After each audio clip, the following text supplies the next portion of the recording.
Good morning, ladies and gentlemen. A very warm welcome to the 8th YASS Sub-Conference, AI for Science, Scientific Discovery in the Age of AI.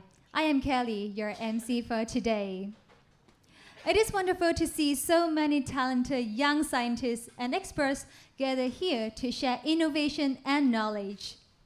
Today's forum is part of the Young Academy of Sciences Summit 2025 to 2027, organized by the Hong Kong Young Academy of Sciences. This event is co-organized by the Tencent Charity Foundation, the Foundation for the Development of Science and Technology in China, and the Beijing-Hong Kong Exchange of Personnel Center, and proudly supported by the Innovation and Technology Commission of the Hong Kong SAR government. Today, we gather esteemed scientists, innovators, and industry leaders to explore how artificial intelligence is transforming the frontier of the scientific discovery. Now, let's officially begin our event. Please join me in welcoming Professor Anderson Shum, President and founding member of the Hong Kong Young Academy of Sciences, Chair Professor of the Chemical and Biomedical Engineering, City University of Hong Kong, to deliver his welcome remarks. Professor Shum, please.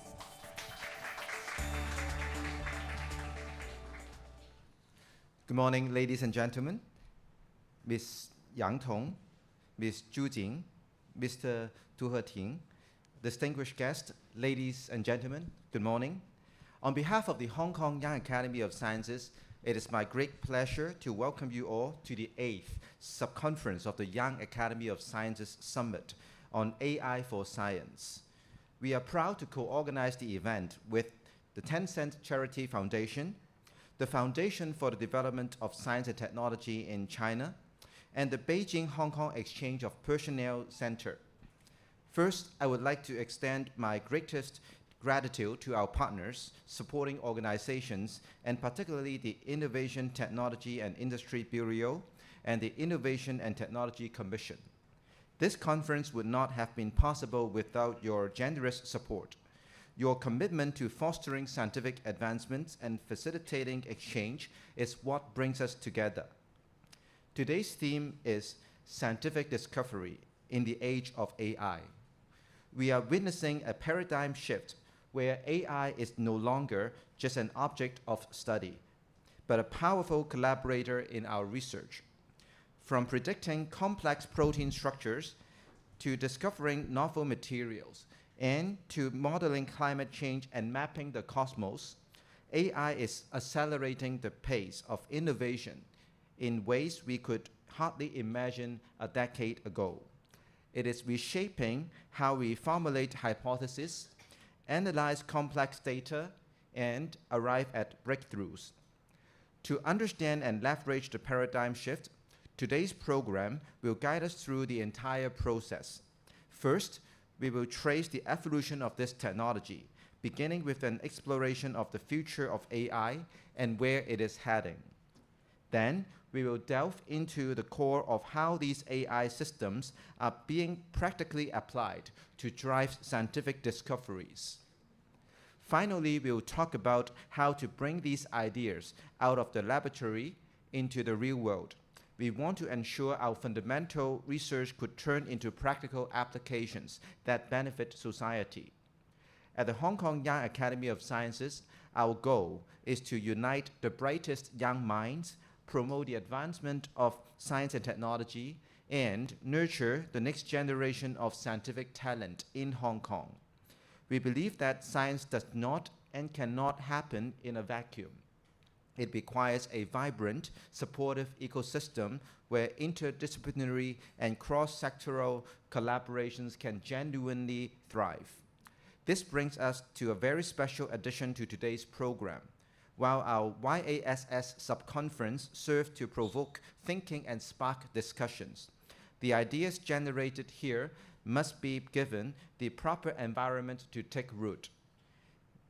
Therefore, this afternoon, we will be hosting a SciGather networking section. Think of YASS and SciGather as two sides of the same coin. If the YASS sub-conference provides the big ideas for the future of AI for science, SciGather is where people team up to make those ideas happen. Hosted in collaborations with the Foundation for the Development of Science and Technology in China, this afternoon's SciGather is a dedicated platform for facilitating face-to-face exchanges between talents from different backgrounds. It is here that we will share insights, forge partnerships, and discuss the future of AI. We want the visionary conversations sparked during this sub-conference to evolve into concrete partnerships over coffee this afternoon. By connecting the rigorous academic exchange of YASS with the dynamic community building of SciGather, we are taking a holistic approach of scientific advancement. Together, we are ensuring that Hong Kong continues to strengthen its position as a world-leading innovation and technology hub. I am confident that the expertise in this room will generate stimulating discussions today and lay the groundwork for tomorrow's breakthroughs. Thank you all once again for being here, and I wish you an enjoyable and productive as well as inspiring day. Thank you. Thank you, Professor Shum. Please be seated. Thank you.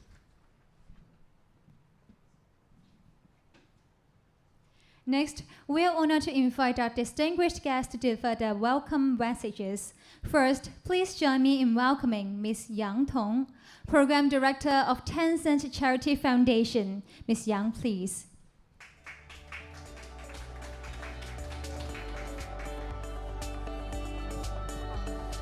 Professor Sum, Ms. Zhu, Mr. Du, and all the distinguished young scientists and guests, good morning. 大家早晨，早上好. On behalf of the Tencent Foundation, we'd like to thank you first to the Hong Kong Academy of Sciences for bringing all of us together here today.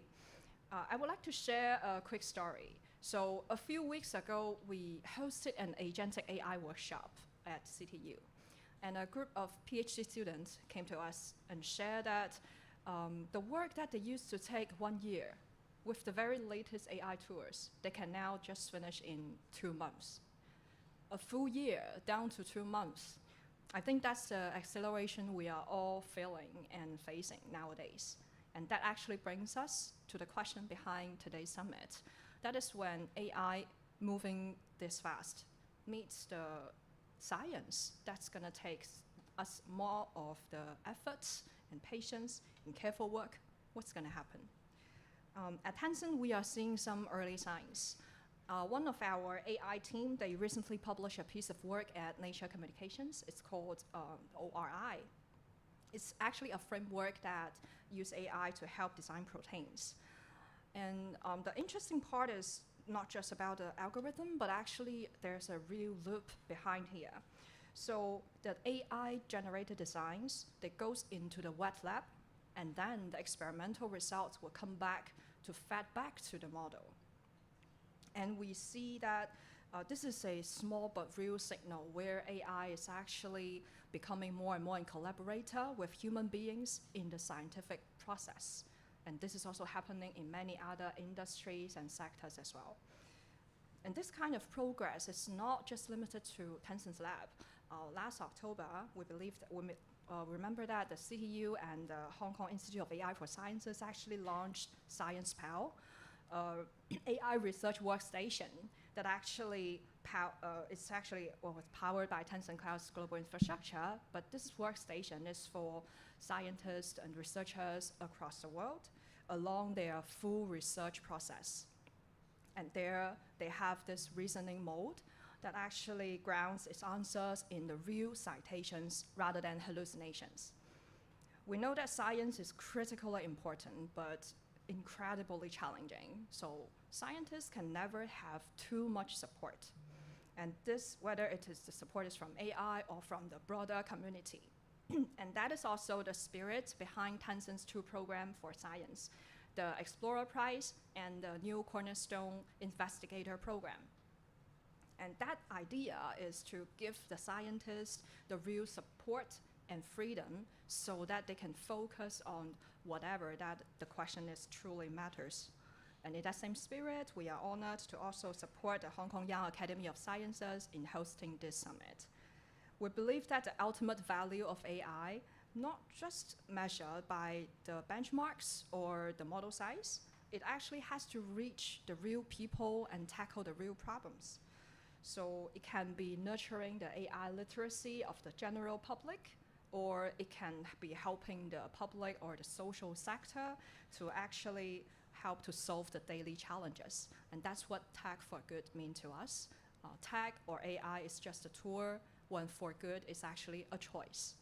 So from the frontiers of AI for science to AI for good and for the real lives of people in our communities, we are very pleasure and glad to share this whole journey with everyone here. And we look forward to learning from the ideas and the conversations that's going to emerge from today's discussion from this room. And thank you again, and we look forward and wish the summit very success. Thank you. Thank you, Ms. Yang. Please be seated.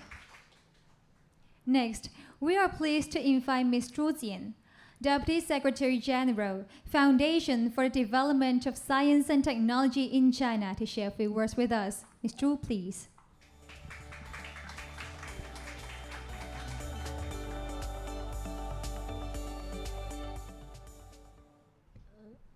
Respected Dean Chen Haozhang, distinguished fellow researchers, young scientists, and young professionals across Hong Kong and Macau. Ladies and gentlemen, good morning. With summer approaching, innovation and technology are thriving around this nation. It is my great pleasure to gather with all of you at the Hong Kong Innovation Center for the AI for Science Sub-Conference of YASS. On behalf of the Foundation of Development of Science and Technology in China, I extend my congratulations on the grand opening of this summit and its sub-conference. I would like to express my sincere gratitude to the Hong Kong Young Academy of Science for its software organization, as well as the Tencent Foundation and other partners for this generous support. I also warmly welcome all distinguished experts and young researchers, and wish you every success. The Foundation of Development of Science and Technology in China is a national public welfare foundation managed by the China Association for Science and Technology. Over the 30 years, we have built a comprehensive cooperative network linking top-tier scientists and technology resources nationwide.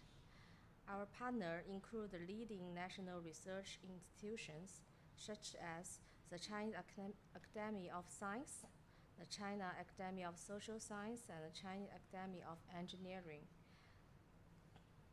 Alongside universities including Tsinghua, Nanjing, and University of Hong Kong, and so on. We provide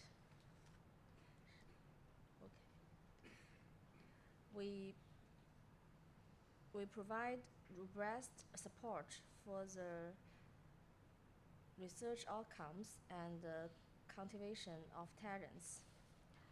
The youth training program had benefit over 13,000 trainers, yielding more than 10,000 scientific and technology achievements and addressing numerous technology needs. Meanwhile, we have received charitable donations from industry leaders, including Tencent, Huawei, Samsung, and many companies who join us in advancing and development of science and technology. We have long committed ourselves to 4 core missions. I think it's, which is talent cultivation, achievement transformation, international exchanges, and science and technology communication. We are aimed to build a state-level public welfare platform serving the advancement of science and technology. In terms of talent cultivation, in 2000 and last year, we officially launched a dedicated program for PhD students under the Hong Kong and Macau Young Talent Development Initiative, establishing a comprehensive cultivation framework spanning their entire academic journey. To this date, this initiative has successfully supported numerous outstanding Hong Kong-based PhD candidates in achieving professional outcomes. In terms of achievement transformation, we have taken the lead in setting up an industry university research innovation system for young scientists, establishing a platform mechanism between researchers and industrial companies and practicals. In terms of international exchanges, we are dedicated to fostering scientific and technology communication in mutual learning between mainland China, Hong Kong, Macau, and the global community. Recently, we have organized events such as China-US Young Science and Technology Exchange Program and the Chinese Science and Technology Summit, etc. Our newly launched with the Sun Gather series will continue to be held on a regular basis to deepen cross-border research cooperations. In terms of science and technology communication, we deliver public welfare initiatives on science and cultural communication, taking it as a fundamental mission to promote the spirit of science and cutting-edge technology knowledge to the public. For example, we organized events such as Technology Exhibition Hall and When Science Meets Art exhibitions. Under the theme scientific discovery in the age of AI, this sub-conference focuses on 3 key issues: exploring the boundaries of intelligence, AI for scientific discoveries, and from lab to the industry. With global trends, cutting-edge research and industry demands, this forum is of profound and practical significance. Today, we are joined by outstanding young researchers and academic experts from home and abroad. We look forward to your insightful discussion and intellectual exchanges as we jointly explore the immense potential of gathering artificial AI and science. Looking ahead, the Foundation for Development of Science and Technology in China will continue to serve as a bridge. We will further deepen all-round cooperation with the Hong Kong Young Academy of Science, major universities, research institutions, and the business community in Hong Kong. In line with our 2026 International Cooperation Roadmap, we will focus our work in 4 key areas. First, broaden and deepen the frontier scientific achievements. Second, developing a full-cycle long-term support system for young researchers.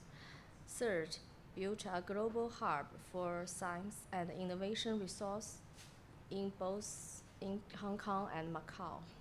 Fourth, refine the force support framework for talent development. Let us work hand in hand and scale new heights aimed in development of AI and fundamental science.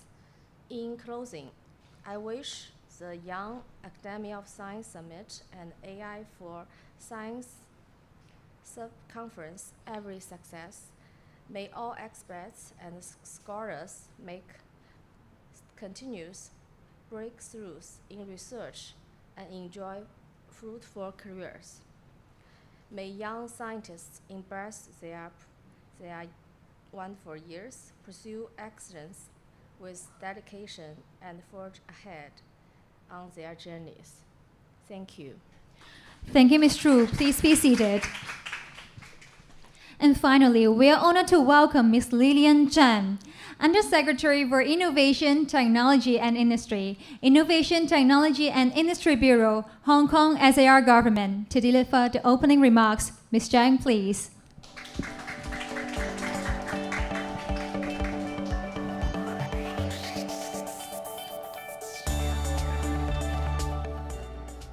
Anderson, distinguished guests, young scientists, ladies and gentlemen, good morning. It's my great pleasure to join you all here today for the 8th sub-conference of the Young Academy of Sciences Summit.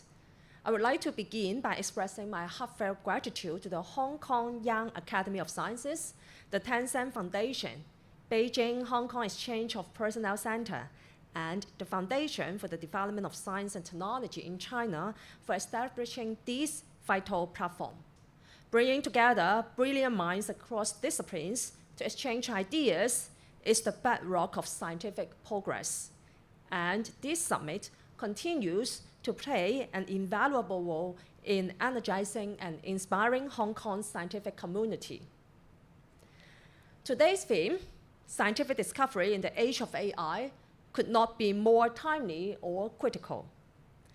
As you all know, we have now entered an era where AI is fundamentally transforming the scientific method. It allows us to process data at an unprecedented scale, uncovering hidden patterns and accelerating the pace of discovery from years to mere days. Crucially for us, this technological revolution directly intersects with our national vision. The National 15th Five-Year Plan underscores the nation's commitment to high-quality development, emphasizing innovation and technology as the primary driving force. The plan places a clear strategic expectation on Hong Kong to accelerate its development as an international innovation and technology hub, leveraging our unique advantages to contribute to China's self-reliance in science and technology. The Hong Kong government is making proactive efforts to align with the National AI Plus initiative. Hopefully that you will have some ideas on this. Actually, since the establishment of this current term administration, the government has made systematic plans and proactive implementation strategy for Hong Kong's AI development. The focus of AI Plus, which are our focus on AI Plus, lies with creating conditions for the local AI scientific research, transforming of outcomes in R&D and industrial development through fostering industries for AIs, AI 产业跨, 产业 AI 跨, which places AI at the forefront of Hong Kong's future development as a core industry. To support this, we are rapidly enhancing our digital infrastructure. The current total, for example, the current total computing power in Hong Kong has actually reached 5,000 petaflops, with Cyberport's AI Supercomputing Center accounting for 60% of this capacity, amounting to 3,000 petaflops. And in addition, just like 5 years' time later, that as you all know, that the Sandy Ridge Data Facility Cluster, which has now entered the construction phase, is expected to provide 180,000 petaflops of world-class computing power 5 years later by 2032, providing vital support for the key elements required for Hong Kong's AI development, such as data and computing power.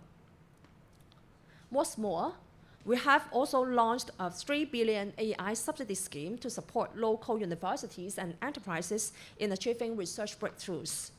Today, this scheme has approved over 30 projects led by our local universities, R&D institutes, government departments, technology startups, covering areas such as local large language models, new materials, synthetic biology, and medical large models, etc.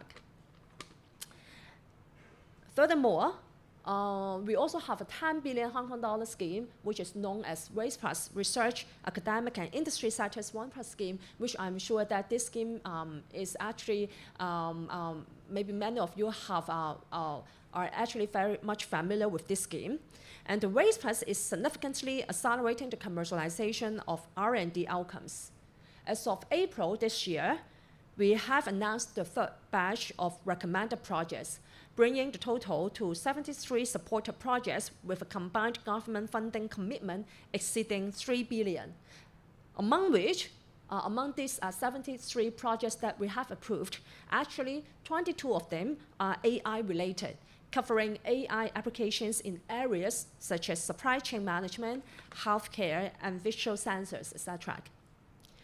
And we are also building up a new infrastructure, a new international AI R&D institute, which will come into operation in the second half of this year.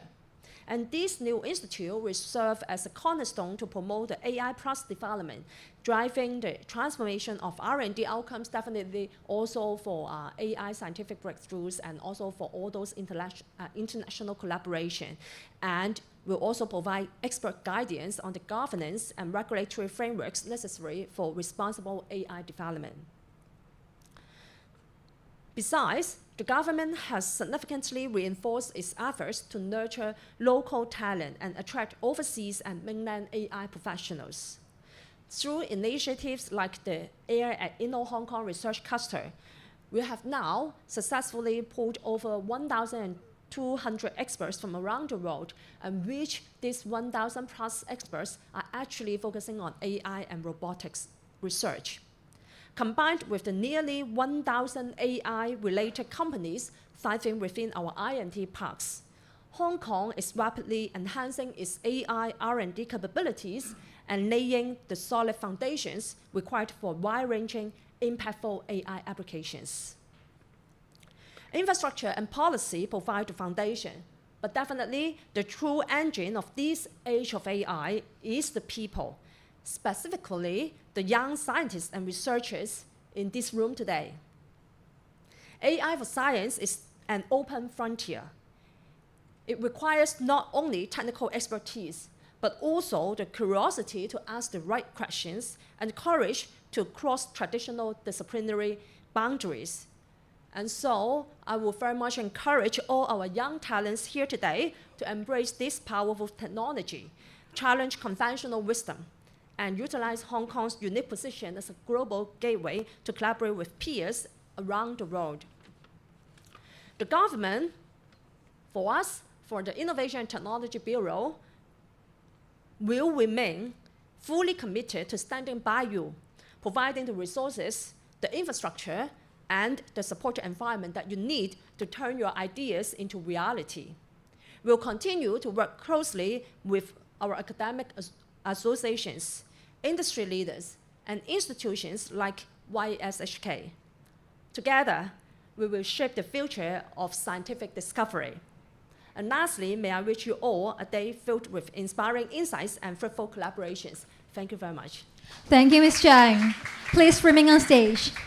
We will now proceed to our group photo session. Ladies and gentlemen, please join me in welcoming our main guests to the stage. They are Professor Anderson Shum, Ms. Yang Tong, Ms. Zhu Jin, Mr. Du Heting, Professor Ma Yi, Professor Zhang Qian, Professor Su Li, Dr. Chen Minchen. Professor Xu Ruina, Dr. Bai Lei, Professor Esther Chen, Professor Chen Ki Kwok, Professor Jason Yan, Professor Jacqueline Chow. Welcome everyone. Let's give them a big round of applause.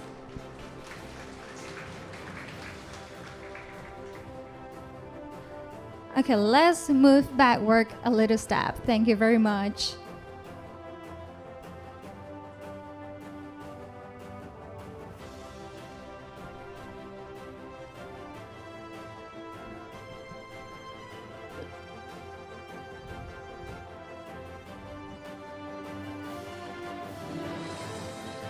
Let's move forward a little step. Thank you very much.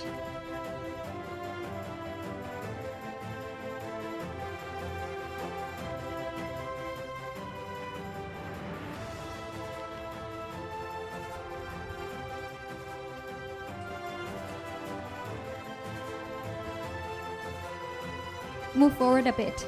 Thank you very much.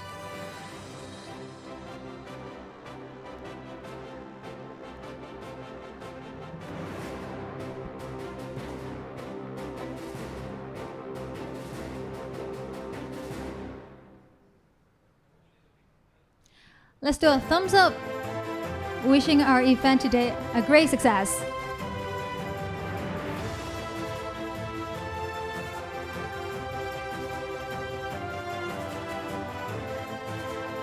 Great, thank you very much everyone. Please be seated. And we will take a big group photo with everyone here in the room.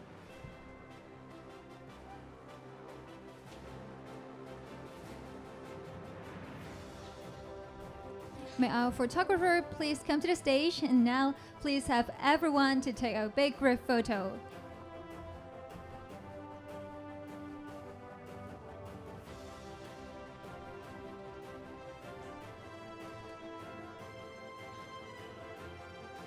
Alright, so everyone, let's get ready and prepare your smile.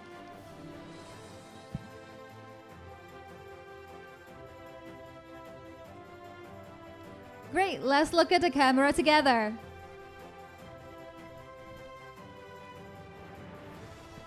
Already? 1, 2, 3. One more. 1, 2, 3. Let's do one more with thumbs up, everyone. 1, 2, 3. One more.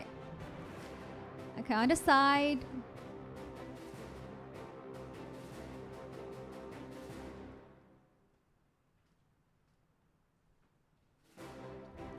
Thank you very much. We now begin session 1, exploring the boundaries of intelligence, where we examine how AI is reshaping our understanding of intelligence itself. In order to respect and protect our speakers' copyrighted content, we kindly ask you to refrain from taking photos and recordings.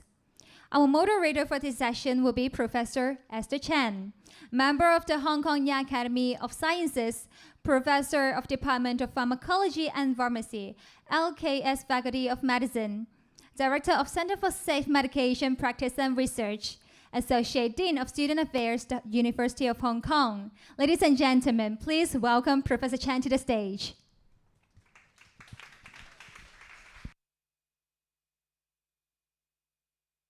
Thank you. Good morning, everybody. Thank you for the kind introduction. So I have the pleasure of introducing our speakers for the first session this morning. So our first speaker this morning is Professor Ma Yi. He is inaugural director of the School of Computing and Data Science, and also the inaugural director of Hong Kong U Musketeers Foundation Institute of Data Sciences at the University of Hong Kong.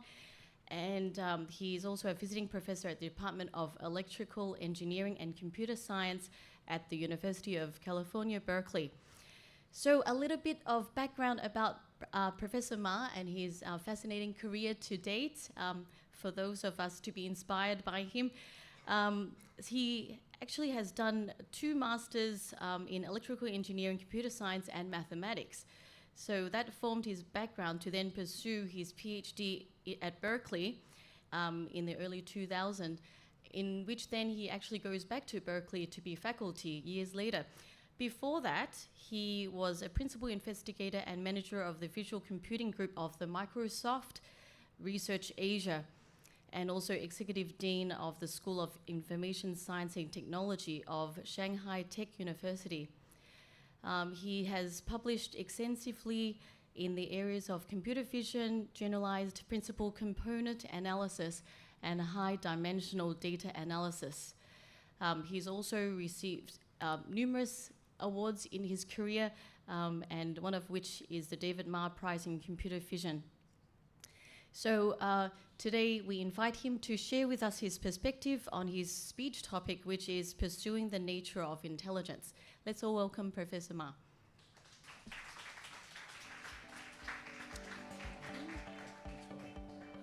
All right, thanks for the introduction. And also thanks for the organizer for having me.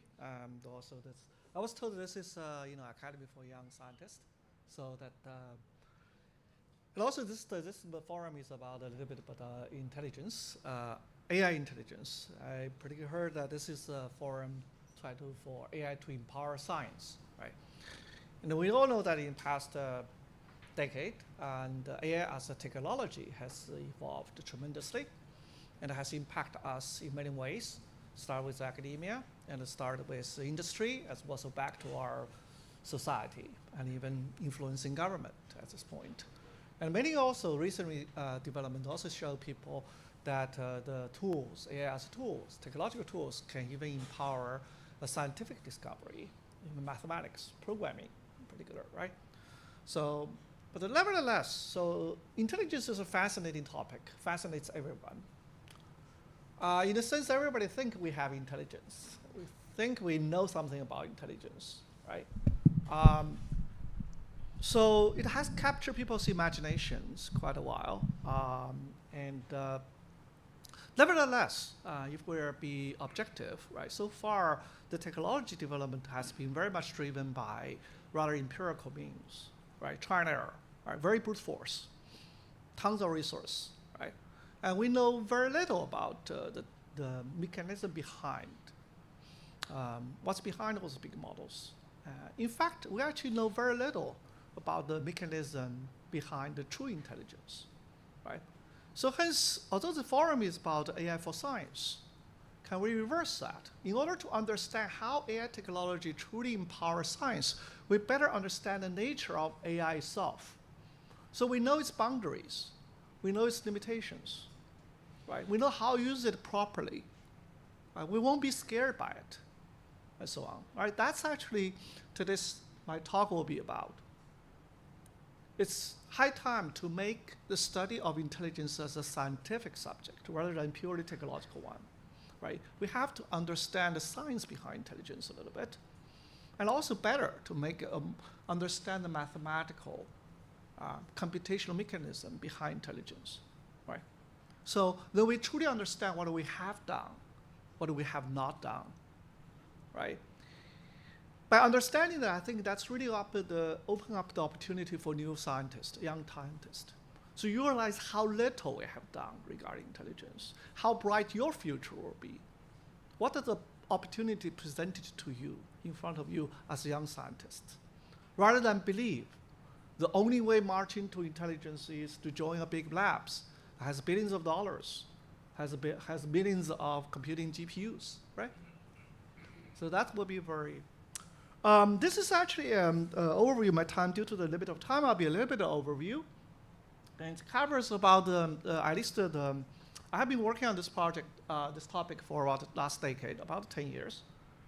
Right? There has been a lot of approach trying to understand the technology, what's going on, right? But somehow, driven by the hype or whatever, the chase, capitals, technological development, right? It's very strange. We have never studied intelligence just using the very common sense scientific principles. That's very, very striking, right? We violate a lot of common sense violate a lot of scientific principles while trying to understand intelligence. Right? So can we get back to the very fundamentals, right? And try to build a foundation using our scientific standards, disciplines, rigor, practice to understand intelligence a little bit. Ask some very basic question from first principle. Why intelligence? What is intelligence trying to do? Right? And I would encourage young scientists to do this very often. Right? Ask some very basic question. Questions almost everybody try to avoid to answer. Right? Because it's annoying. Nobody has a good answer to it. Oh, everybody talk about intelligence. We try to learn machines learning. Why do we learn? What's wrong with 躺平? Right? We don't learn anything. Right? And then only we understand the objective of intelligence, what intelligence is trying to do, maybe we can start talk about how to do it, to understand why nature does it. How did it? Then we can justify, have we done it correctly, in an optimal way? Is there any improvement, the way we're learning right now? Right. So, for new scientists, right, young scientists, I think there are only two problems worth study in your life, okay? Most basic, if you ask what are the two most important questions, scientific questions in the world to answer, here, those are two. One, where the universe comes from. That's physics study. Second question, where life comes from. What is the mechanism behind the intelligent life? I think that's intelligence, right? So I love this quote, right? Just the constant increasing of entropy is a basic law of the universe. So it is a basic law of life to be ever more highly structured and struggle against entropy. In fact, this quote says almost everything about what happens around the world. One is about physics, one is about life. Right? Intelligence is precisely just like physical laws rules the universe. Intelligence is the laws governing life, right? Explain why life comes to be, right? Life started about 4 billion years ago, right? 40 billion years ago. And life matters, DNA, everybody knows. This is actually in your basic science education, right? Now, these days, everybody talk about the big models, right? Well, in nature, the DNA is the first big model. It's pre-trained. Big model, it captures all the knowledge the species have learned up to that point about the external world. And inherit that from their parents, right? Use that to predict what's going to happen, to rule the life. In fact, even how the DNA evolves, the mechanism how DNA improve, resemble very, very similarly how our big model are trained these days, right? We call it, this is a very fancy name called reinforced learning. Well, we already know the name. It's called natural selection, right? May the fittest survive. Now, this is for a long time that this is how things develop. But up to about 500 million years ago, something remarkable happened. We talk about the critical moment. We talk about the singularity, right? Here's another one singularity. About 500 million years ago, individuals start to develop a brain, start to develop sensors, visual sensors, right? What does that mean? It means that the individuals, besides the knowledge they inherit from the DNAs, for the first time they are able to develop the memory, their own knowledge around their surroundings. That significantly improved adaptability, right? Shortly after that, we see the Cambrian explosion of lives. Why? Not just species, individuals has a much better chance to survive, right? Now, biologists already know this very well. Scientists know this very well. They call the first phase called the phylogenetic intelligence, 物种智能, right? The individual does not have intelligence. The species has intelligence. They evolve through natural selection, reinforced learning by nature, right? And the lower level. And up to later on, once individuals start to develop brain, sensors, be able to develop their own memory, knowledge, it's called ontogenetic intelligence, right? 个体智能, right? Today, there's a very fancy name called embodied AI, right? Nothing's new under the sun, right? So just recycle. So now, of course, after a while, humans start to emerge, right? This is the second singularity happens in history. So what's special about human? Well, we can mark down a few. We can speak. We develop language. We develop the text, written language. We can communicate, right? We can share information, knowledge. So, and also we can write it down our knowledge, pass down that to generations, right? In a way that the language plays the roles as DNA. Pass down knowledge that we have learned in the previous generation to the next, right? That has significantly improved our efficiency in learning knowledge, the individual, per capita, per person, right? So we call it societal intelligence. We're social animals, societal intelligence. That's the foundation of civilization, right? And the third singularity happens about 3,000 years ago. A bunch of philosophers start to develop a very special new language. Mathematics, logic, causality start to appear, right? That builds the foundation of modern science. For the first time, right, we're able to discover unknowns in a very proactive way. Third singularity. So these three singularities separate the intelligence in nature in 4 different phases, right?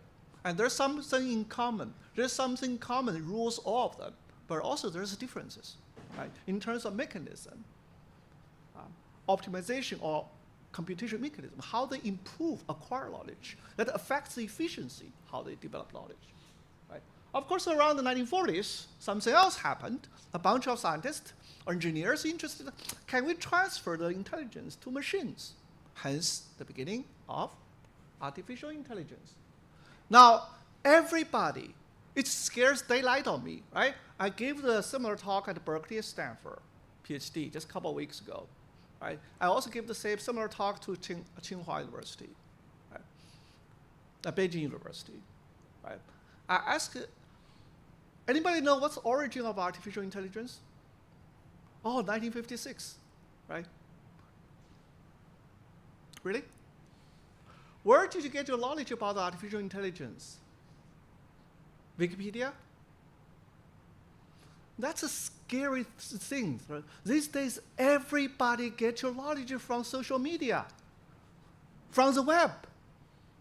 Nobody, there's a complete lack of scholarship, okay? Don't do that, right? If you do that, trust me, the chance you'll create something great in your life is 0, okay? Get the history. Everybody these days are very anxious. Ask me, Professor Ma, what's the future, right? Parents are worried, the students are worried, what jobs, the very anxiety, especially all the big company once in a while says, oh no, they're going to wipe out the entire industry, right? Which I should study, should I study computer again or not, right? Create all this kind of fear and anxiety, right?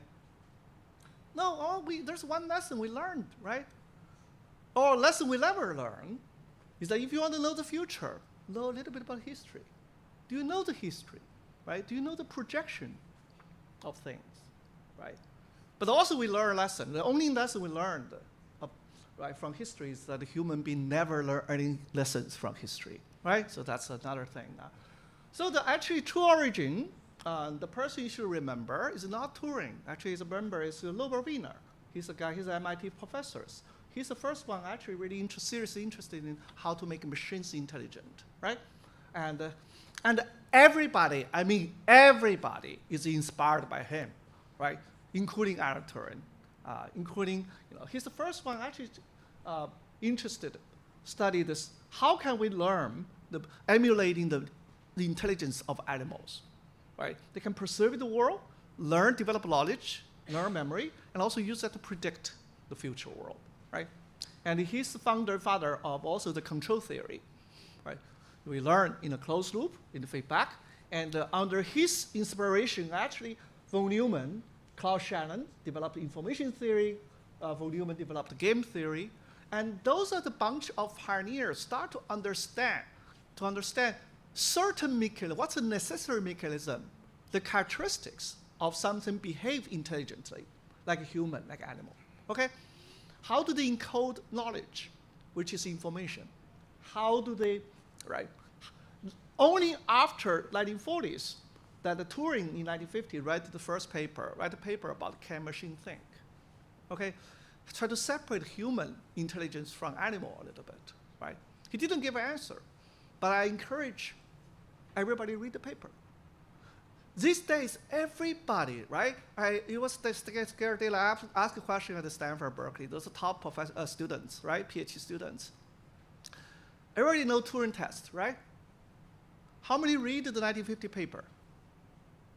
Berkeley, only 2 persons raised their hand.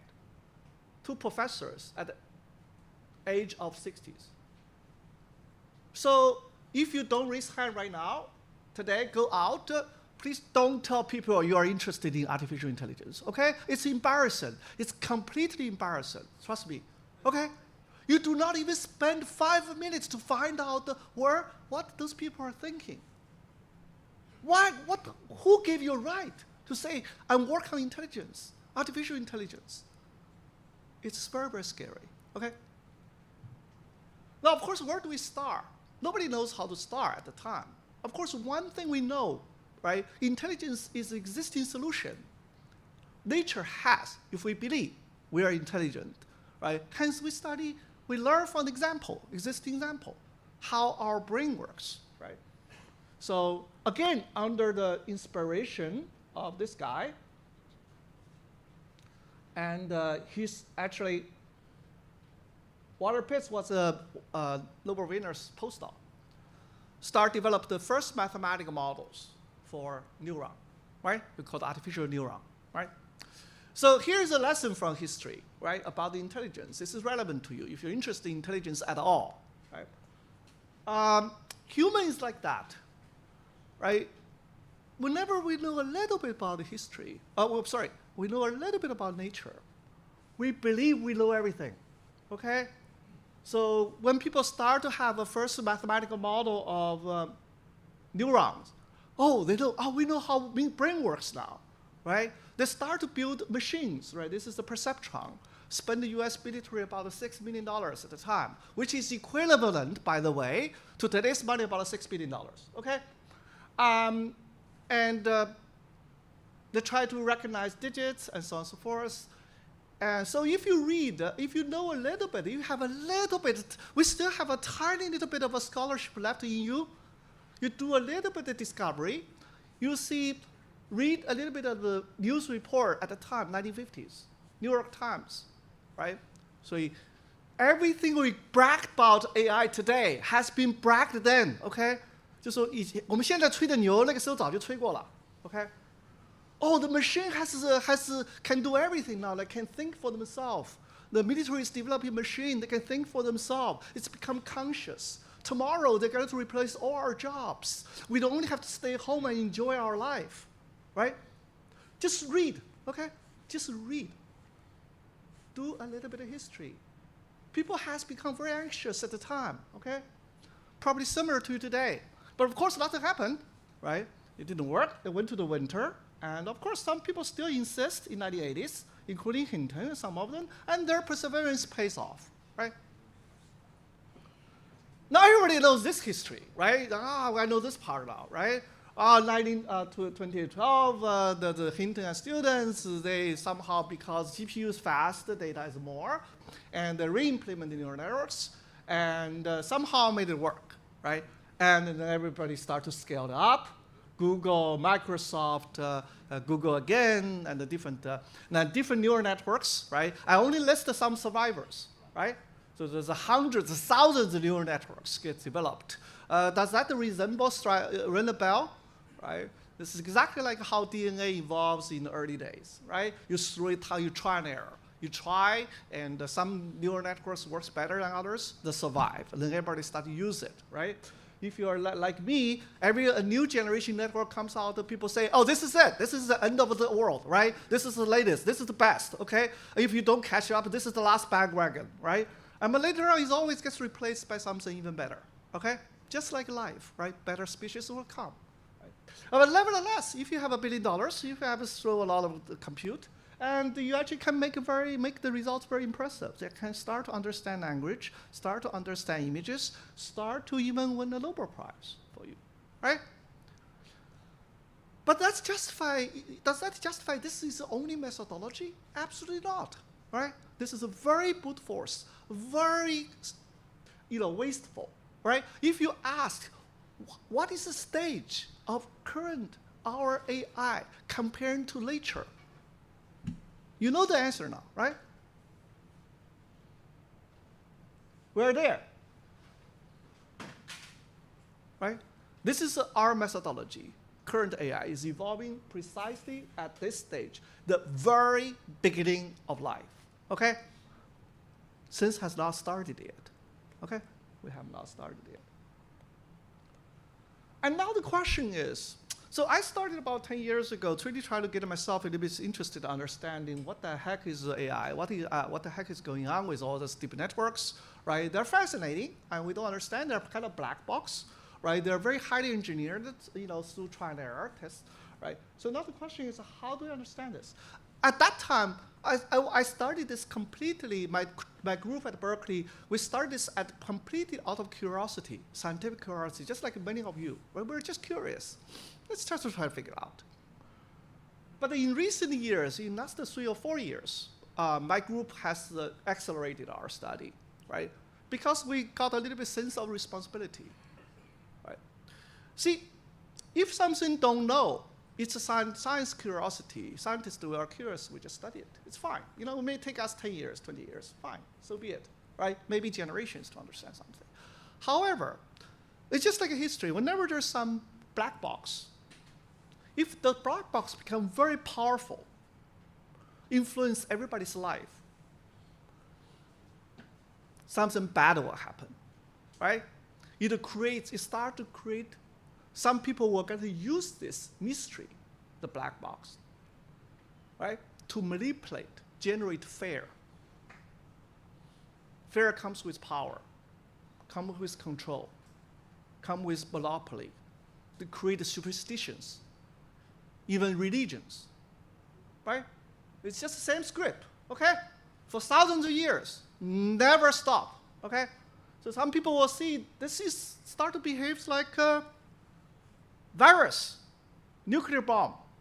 It's scary, right? Out of control, has consciousness now, right?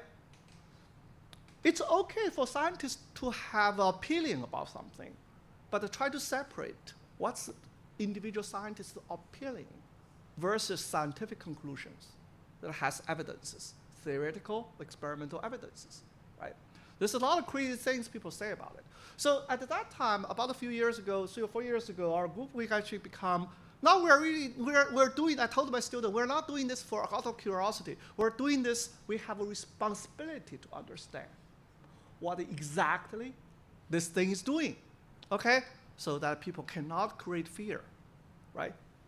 Remember, right, the planet, how things moves, right?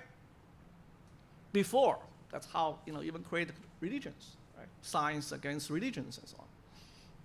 But after Newton, even high school kids can understand how moon moves around us, or we move around the sun, so right? So a lot of questions, can we make the study of intelligence truly as a scientific subject? Ask some very basic questions, right? What intelligence is trying to do? Right? So in a way, we know that our world is become more and more, the entropy is increasing, but we're not at the end, right? We're not at the end yet, right? The world is still largely predictable. In fact, life and science precisely depends on that assumption, right? There's still things predictable about the world, right? We try to learn what is predictable, right? So in this sense, like weather, like how things move around us, right? In this sense, if you think about it a little bit harder, even cats and dogs are Newton. But they just don't know they're Newton, okay? They already had a very perfect world model, how things work around them, right? Help them to predict. My dog, if I throw a ball, can catch it very, very well. You already understand how gravity works, right? It doesn't have to solve a differential equation. It has a perfect model of the world. It's only written in a different language. You are Newton too. You just don't know it. Right? If I release my hand, you know what's going to happen. Okay? The only thing Newton wrote it in differential equations. He became famous in a language other people understand. Right? So now the question is, if we understand, if the science and intelligence all try to learn something predictable, but what is the common mathematical problem? Can we formulate this as a truly theoretical problem? Yes, we can. Right? So it turns out mathematically, all predictable information, this is actually already known by Shannon, all predictable information is encoded as a distribution that has low dimensional supports in observed high dimensional spaces. Let's explain a little bit, right? Newton's first law of motion. If a particle doesn't have any force on it, it travels on a straight line, right? Everybody knows this. But we're in a three-dimensional, which means that the particle will not jump randomly, shows up at any position in the next second, right? It will restrict the trajectory into a one-dimensional line. 1 versus 3 is lower dimension. It helps you to predict things, okay? Of course, the world is not that simple, right? A lot of like images, all natural images. Each image, let's say, have 1,000 by 1,000 pixels. That's a point in a million dimension. The collection of all natural images is in a 1 million dimension. It has a very strange distribution. It may not be as a straight line, but maybe some low-dimensional surfaces. We just want to find it, right? What it is. So why low dimensionality is important? We learned this intuitively, right? So how much time do I have? Okay, just have to make sure I'm running okay with time. So probably. So, and the partial observations, right? So if you have an observation, something gets hidden, you know exactly how to complete it, right? If you apply the same idea to an image, that's exactly what they were doing, right? GPT is completing the sentence. Generation model is completing the image for you. It's doing exactly what Newton's first law of equation is saying. Okay? Conceptually, there's no difference. Of course, you can do other things. So then actually you can formulate that all turns out, all intelligence science is trying to understand, right? Observed high dimensional data, what is the low dimensional structure, right? They're not going to be everywhere. They only lies on very low dimensional curves, surfaces. How do we find them? And representing those low dimensional structure into highly structured object so that we can understand. That becomes our memory, right?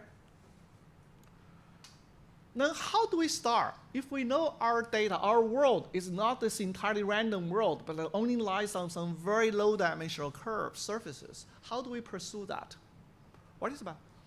Right? The only assumption we had is low dimensional. Hence, intuitively, we know those data together, collectively, the volume must be very small.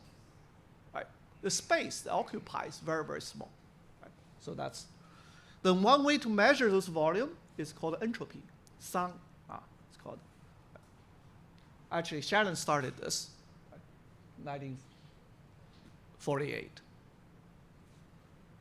Right? We know this is what the universe happens. If we start with some way structure, you add noise, add temperature, start to diffuse, right? Eventually become completely random. This is what the universe is taking place. It will take a long time to get there, but we're going through that process, right? The entropy increases. Well, but that's not very interesting. Physicists interested in that process. Intelligence interested exactly the opposite. We try to predict, we try to make things, from seemingly unknown things, right? We know what is predictable, what is possible, what is feasible in our world. We want to discover that. So hence we try to remove the noise in our observations. Cut out what is impossible, what is uncertain. Keep what's certain, right? That process, the entropy decreases. You lose from complete ignorance about the world to something truly should happen in the world, right? Let's do a thought process. In fact, just do something Einstein do all the time, right? You go very, very, very, very far with intelligence, far beyond anybody today you admire, okay? Just do a little bit of thought experiment to understand, right? So imagine you are a creature living in a one-dimensional world. You lived in it for 1,000 years. You observe what's possible. Right? This is a frequency. The value of the x shows up, right, with different frequency. But if you believe the world has order, right, we observe something noise. The world is predictable. It's not the entire one dimension. It must be something lower dimension. Okay, if you have that faith, well, what should you do? You observe those curves, right? That's the frequency.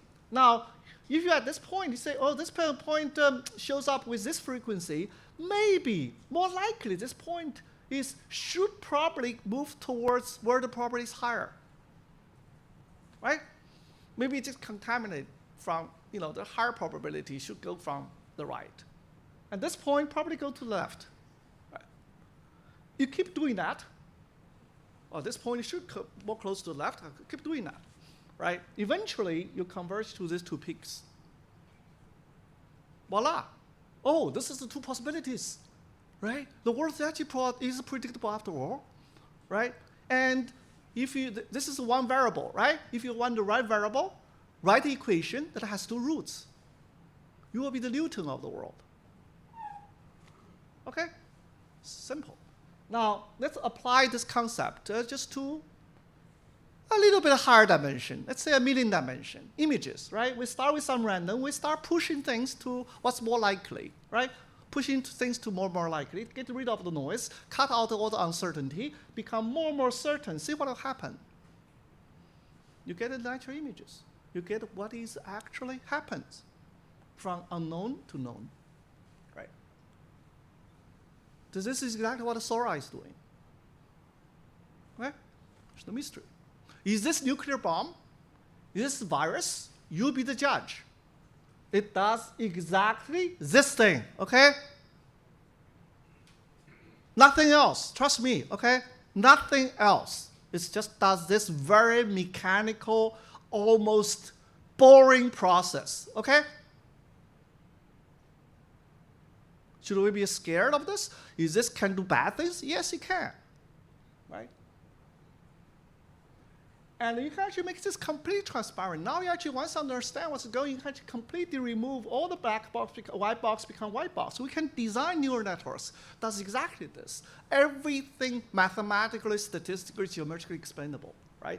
Even what it learns becomes thematically meaningful, right? You can dramatically simplify, make things more scalable, more efficient, more compact, and reduce all the practically highly engineered systems, reduce them to the bare bone, right? Highly efficient, everything's transparent. No mystery whatsoever, okay? You can do even much better. This is already taking place. Although the industry probably won't admit this, but this is happening, right? So we don't have to live in this world, right? Everything become white box. You know exactly what you're doing, right? So it's very interesting, right? All the representation learning, after you train a big model, the people say that we learn a model, the representation is latent, hidden, right? That's very interesting, right? I think that's probably Elon Musk fire all the AI teams, right? If I spend $10 billion, I learn the model, you tell me what you learned is hidden, I'm going to fire you, okay?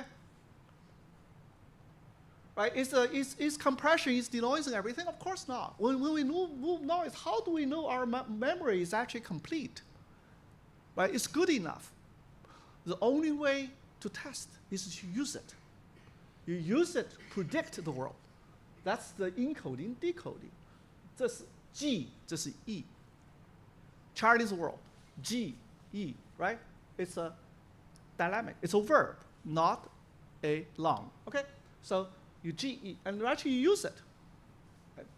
So actually this is also known, 1940s, right? This is actually the problem that Wiener formulated control theory. Everything we learn is closed loop. You, based on your prediction, if there's error, you correct that, right? It's closed, it's called a feedback error, right? If you learn control system, you know that. This is a very basic principle.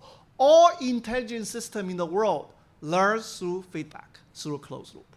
Then why in the world, Elon Musk, Jensen Huang will tell you we train model end to end. We place the end. They try to sell you data. They try to sell you GPUs because that's a very brute force way to learn. Okay? we only have 10 watts. They want to burn gigawatts, right? Business. Right? It's not nature, right? But scientists has already known this very well, right? I mean, even from Newman. Game is precisely closed loop. We play a game with our environment, find what we know, what we don't know, right? Through the reward, through the exploration, and then exploit, right? So this is actually thing. This is actually work done with Yang Kun a few years ago. Yes, through closed loop, you can learn everything unsupervised, right? This is exactly how nature learns, how monkey, how we develop memory. Those mechanisms are exactly how nature learns, in an unsupervised, self-consistent way. Okay, highly efficient, not end-to-end, not back propagation, right? Hinton, 2022, start to admit, right? Nature does not do back propagation. It cannot afford it. They must rely on something dramatically more efficient. We have not started yet, okay?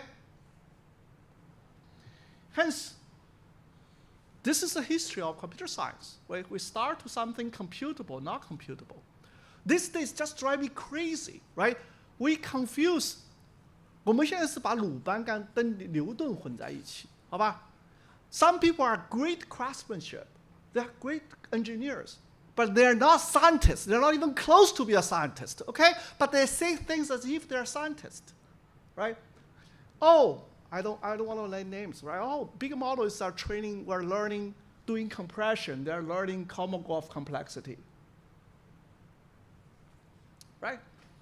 Check Google, who said that, okay? Someone if said that, basically they're not even qualified graduate as a computer science undergraduate student, okay? But the very contribution Turing has is exactly tells us what's computable, what's not computable. Kolmogorov complexity is not computable, okay? And if something computable, can you afford it? No, you cannot, right? There's NP hard and P. Even something is P, can you afford it? No, only very scalable. This is the reason why deep neural networks and BP are very popular, because at least it's somewhat scalable. Is something scalable, you can afford it. Yes, Elon Musk can afford it. I cannot afford it. Ants cannot afford it, right? We only have 10 watts. Hence, nature finds different ways. Life finds different ways. Not, right? We are not trillionaires. We're not billionaires. We don't have the resource. There's new ways to learn. Right? Learn from closed loop. You can learn on yourself, right? No models doing that these days. We're still waiting for 5.0, 6.0, right? Rate the OpenAI engineers to close the loop, right? The system has to evolve. And our brain works a very different way. This is a drawing we did with Yang Kun many years ago, 10 years ago, right? How likely brain works, right? So now let's try to define it. What's wrong with a lot of problems, right? There's a fundamental thing people wrong about intelligence. Almost everybody, we realize, right? They have a wrong definition what intelligence is, right? They confuse intelligence with knowledge, okay? Knowledge is not intelligence. Hence, they say, we want to realize general AI, right? Generalizable AI. No. Knowledge, no matter how much you have, never generalizable. Even scientific theory is always falsifiable. That's by very definition. Intelligence, if you implement it correctly, is always generalizable. The only difference is what is the capacity. Is it bigger or smaller? Okay? Intelligence is the ability, mechanism, to be able to acquire new knowledge, to correct its existing knowledge. It's the derivative of knowledge. Knowledge is outcome of intelligence, accumulation of intelligence behaviors, right? So don't confuse Apple as a company versus iPhone as a product, okay? There's two fundamentally different things, nevertheless related. So now you can ask your question, right? GPT has knowledge, almost no intelligence. Child has intelligence, very little knowledge to begin with. That's exactly what life is doing, right? They all try to, it's a mechanism, reinforced learning, error feedback, trial and error, theorize, falsify, scientific method. That's the behavior of intelligence. It accumulates different informations about the world and code them in different language. That's it, code book. Right. So, a very ironic thing, right? Since nobody read history, turns out there's this very embarrassing thing. This is actually very, very embarrassing for academia, right? We call this is the era of artificial intelligence. Anybody bother to read the proposal of 1956 proposal? Turns out, right? Nobody, right? So it's quite embarrassing, astonishingly embarrassing, right? Turns out the 1950s proposal program is precisely trying to do things different from what we have been doing in the past 10 years. Okay? Those young pioneers, they want to make their own legacy. They want to break out from the 1940 programs. Right? Do a comparison. 1940s, trying to do signal processing, information prediction, error correction, optimal control, game theory, right? Today's AI, deloising, compression, object recognition, image generation. Which one is similar? 1956 to study abstraction, logic deduction, causality, hypothesis forming, testing, problem solving. We have barely started with this, right? The last 10 years, we are actually very much doing this thing. We have not even fully accomplished this yet, right? We're using the wrong name for the things we're doing, okay? It's extremely embarrassing for academias. Trust me, okay? Now, everybody talk about the Turing test, right? Anybody bother to read the 1950 paper, Can Machine Think? Why do you believe Google or OpenAI say our model passed the Turing test? What is your standard? What is your taste, guys? What is your scientific training in high school? You forgot all of that, okay? Collect your own evidence. Form your own chain of evidences. That's a very basic, right? So actually, Turing is trying to ask, really, are machines really doing something inductive deduction, thinking versus just prediction, right? And in fact, this is what the young LeCun these days talk about, right? Can a system really learn on its own? This is the Wiener's definition of intelligence. Animals can learn, develop its own memories and so on, right? And also these days, everybody say, oh, AI can replace scientists now, can replace do research now. Really? Right? What's the difference between hallucination and hypothesis? Everybody says, Hinton says that all the model has become conscious, right? This is a question for you to answer. The difference between hallucination and the hypothesis is precisely, are you conscious about your guesses? Hallucination, I believe my hallucination is right. Hypothesize, scientists know there's a chance it could be wrong. I need evidence. This is one example of being conscious or not being conscious, okay? Answer those questions, you will win the Nobel Prize. Right? Instead of listening to Hinton, okay? So we are actually at an unprecedented era, right? Intelligence for the first time presented as a scientific subject, a mathematics subject to us, to a new generation of scientists. We have to answer those questions, right? What to learn, how to learn, and why do we have it done correctly, right? So turns out intelligence, just like physics, laws ruling how the universe evolved, right? Intelligence is a mechanism ruling how life evolved, right? And if you forget everything, remember what Einstein says, right? Everything should be made as simple as possible, but at least simpler. He's saying this about science. This is also about intelligence. This is exactly what intelligence and science are just different phases of the same thing. I really hope, right, last 10 years, we have accumulated a lot of practice, technological precedents. Just like experimental physics has collected a lot of phenomena. It's begging for next generation of scientists to form the theory of physics, the theory of intelligence, okay? So don't tell me young scientist that I cannot do anything about the artificial intelligence if I don't join a big industrial labs. This is a golden age. Next 10 years should be golden age for academia. Okay? For theoretical intelligence to be developed, to be understood. And then we will guide the practice of intelligence to the entire new level, unprecedented, unimaginable level, right? Only before that happens, don't worry, your job stays safe, right?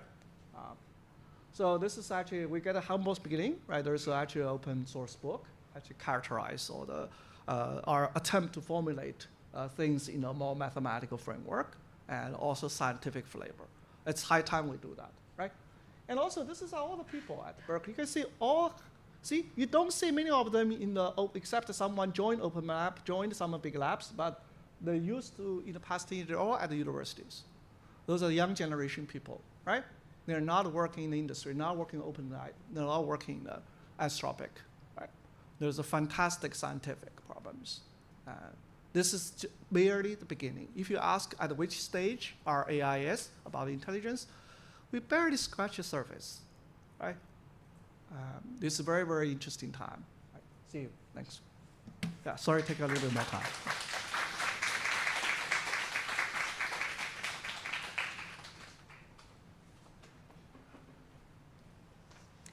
Thank you, Professor Ma, for the inspiring talk. So he's intelligently used mathematical frameworks to teach us to understand or provide further perspectives on the word intelligence and how we use it. So the next speaker I'd like to introduce is Professor Qian Zhang, who serves as the head of the Integrated Systems and Design Division and a Tencent engineering professor and also chair professor of the Department of Computer Science and Engineering at the Hong Kong University of Science and Technology. She also serves as director of the Microsoft Research Asia HKUST Joint Laboratory, the co-director of the Huawei HKUST Innovation Laboratory and director of the HKUST Digital Life Research Center. So prior to this, she served as the research manager at Microsoft Research Asia, and Professor Zhang has published extensively in top journals in the area of the Internet of Things, smart healthcare, mobile computing, and sensing, wireless networks. So today her topic is human-centric physical intelligence, discoveries in multimodal sensing for health in the age of AI. So let's welcome Professor Zhang.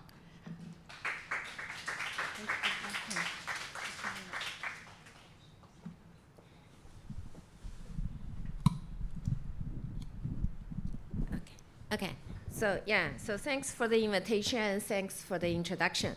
So I think after we all heard Professor Ma talking this kind of more like fundamental thinking and then physiological kind of discussion, let me tell something is more like a concrete, it's just some concrete tech.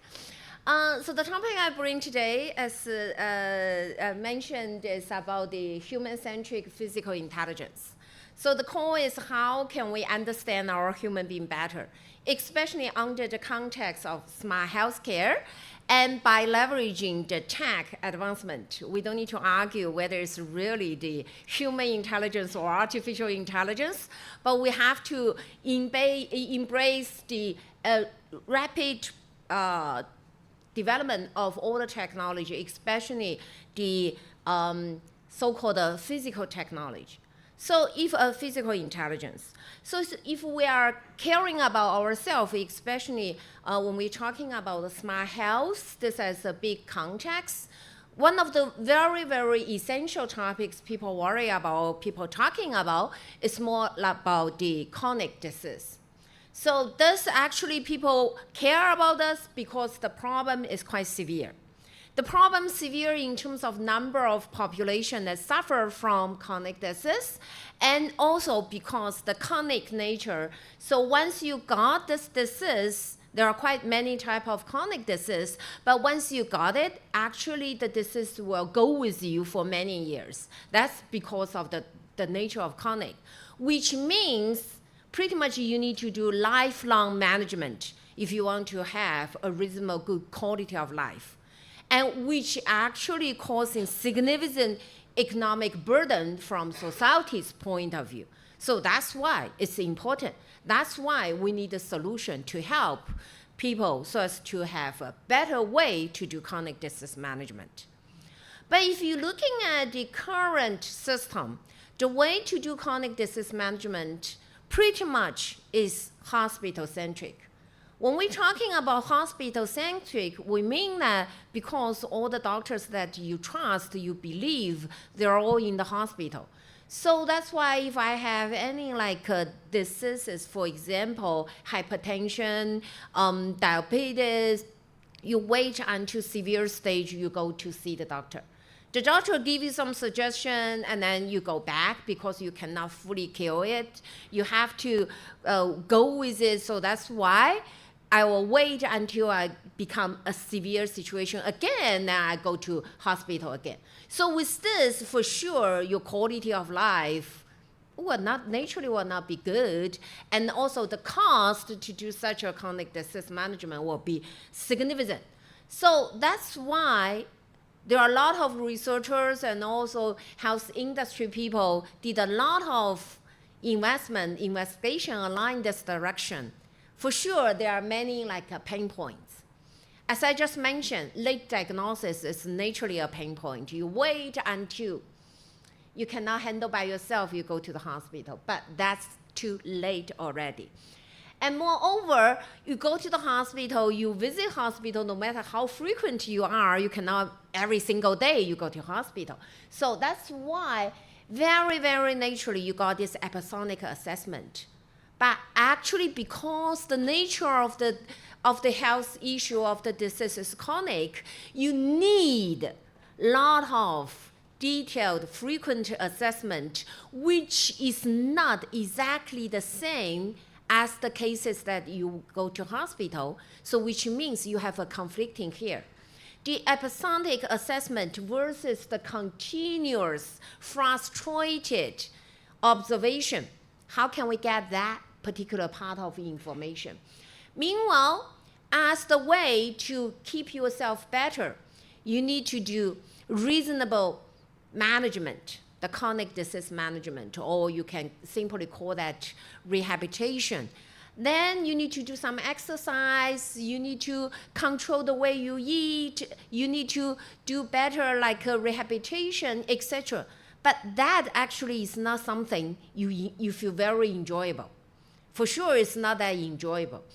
And you do this by yourself at your home environment, you kind of get bored. So that's why, how can we reasonably enable the adherence? It's always a challenge. Okay, so with that, we all know there are reasonable, huge pain point for real enable the very efficient chronic disease management. So people bring out the vision. Can we transform such a reactive hospital visit to a more proactive and continuous life cycle management? I always made a joke with my students saying the vision of this nice vision never been changed for the past 10 years. But it's really not that easy to enable it because the tech is not that ready to provide you efficient, convenient, low-cost type of solution. So to enable that, we need to pretty much have an integrated solution which joint consider hospital and your home scenario. Especially when we're trying to address the pain point that we just raised in last slides, you find out at your home need to be significantly empowered so that to enable what? To enable passive monitoring, frequent assessment, and also assessment hopefully will be low burden, and accessible rehabilitation so that I can enjoyable follow it and then get personalized kind of coach or suggestion. So all those capability you're talking about now at your home is missing. So that's why we need to significantly empower that.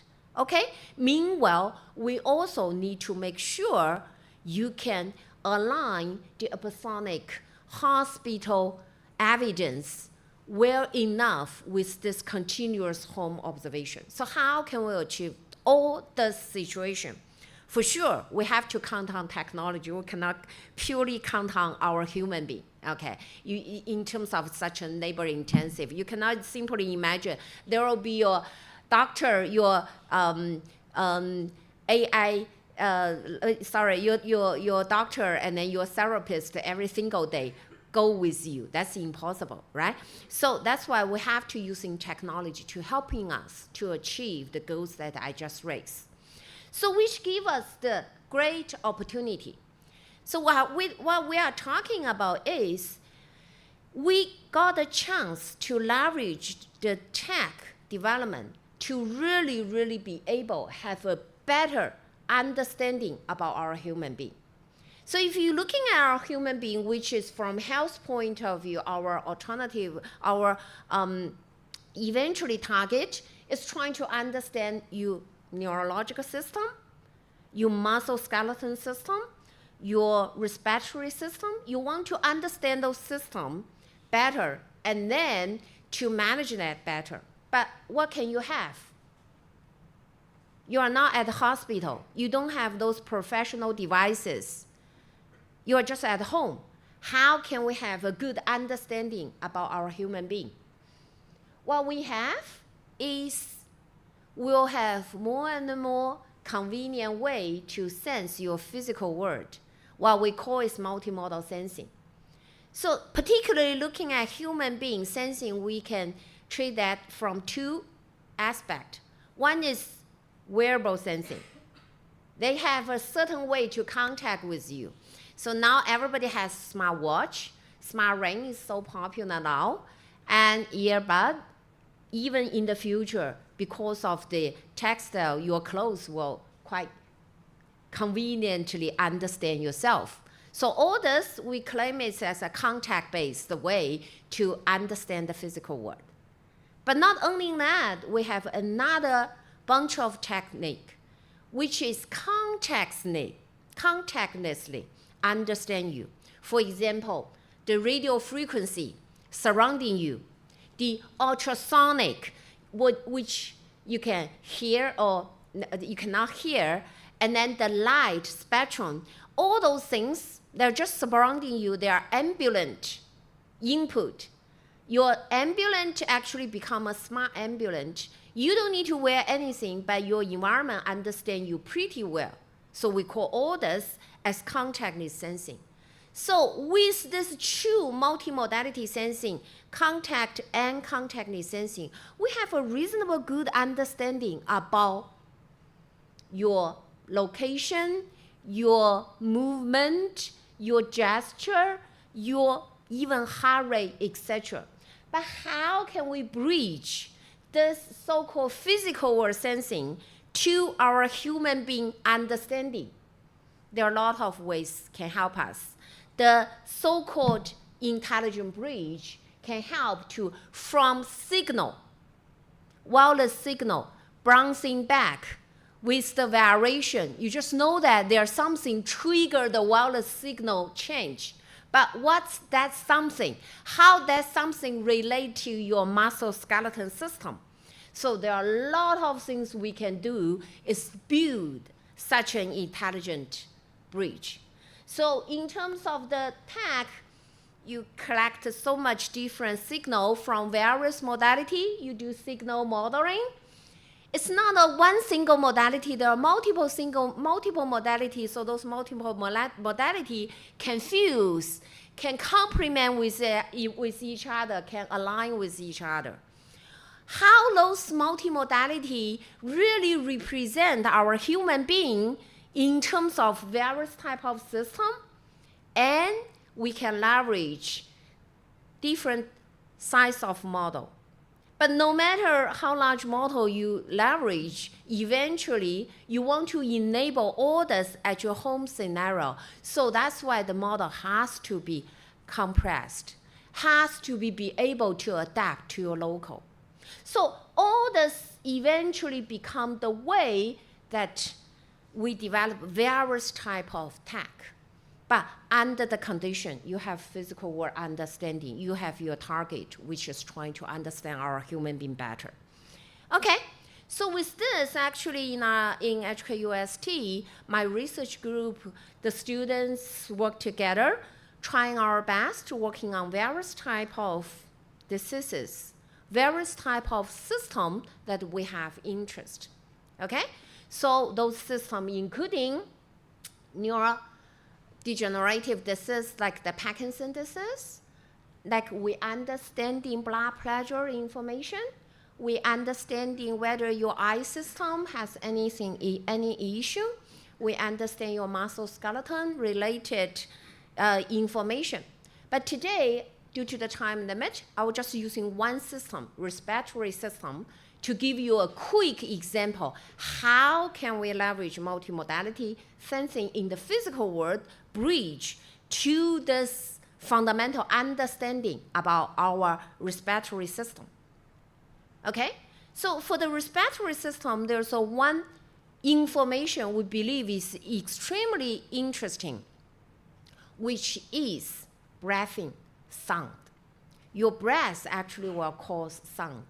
Sometimes you are not aware of it, sometimes you are not pay special attention to it. But anyhow, the breathing sound actually provides you that very, very valuable insight about the condition for your respiratory airways, for your lung function structure, and can use that to analyze the situation for your entire respiratory health. So the way that you do crease, you do cracker, actually means different symptom, actually means different condition in your lung function.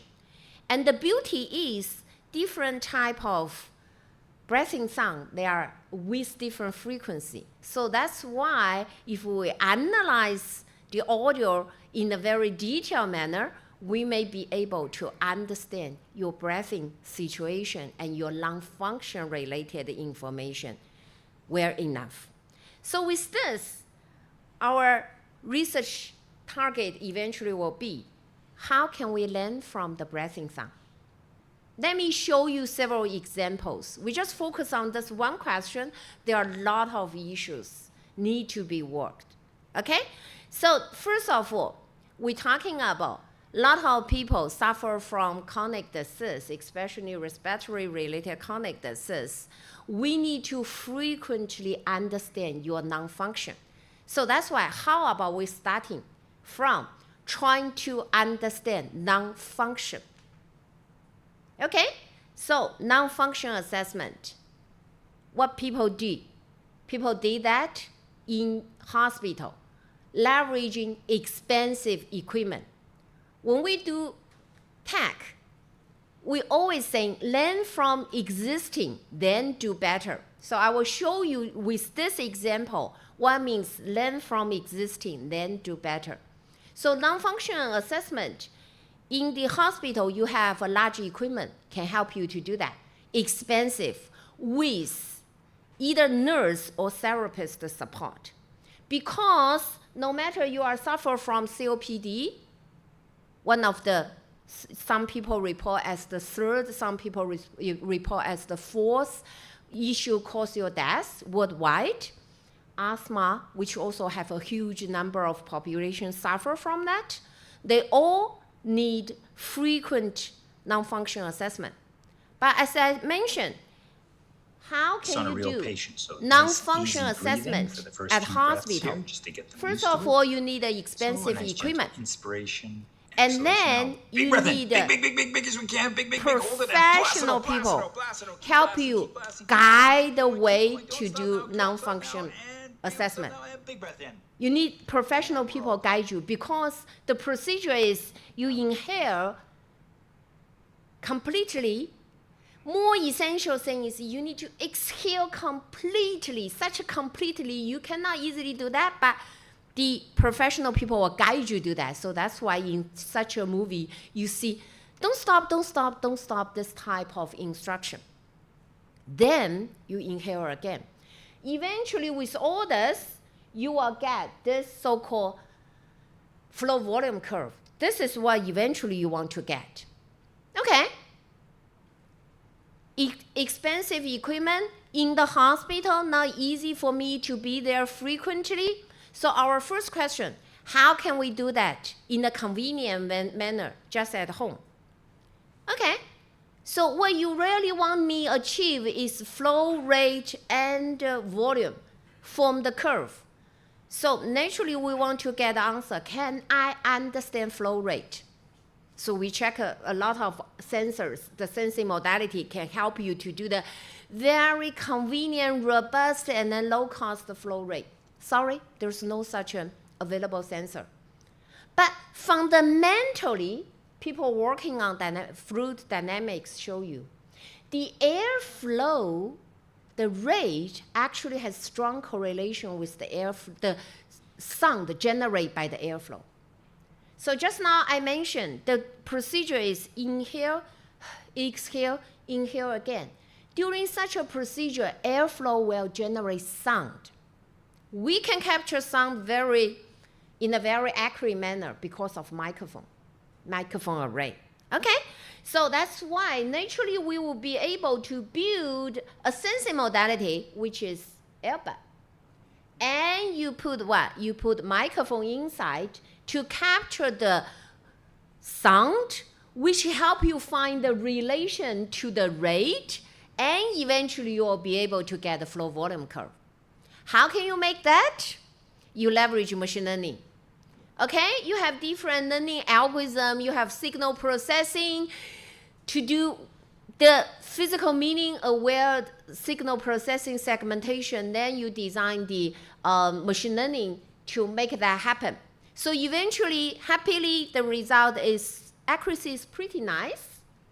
And as you can show, and as you can see in such a movie, then the researcher just need to leverage the earbud, which has microphone inside, and then you do exactly as what you did in the hospital. You inhale, exhale completely, inhale again, and with that procedure, real-timely will be able to get you the final result that you need. Okay, this is a very, very typical example to leverage the learning's capability, signal processing's capability, bring your physical intelligence into home. Eventually, you enable a low-cost version of non-functional assessment. Shall we stop there?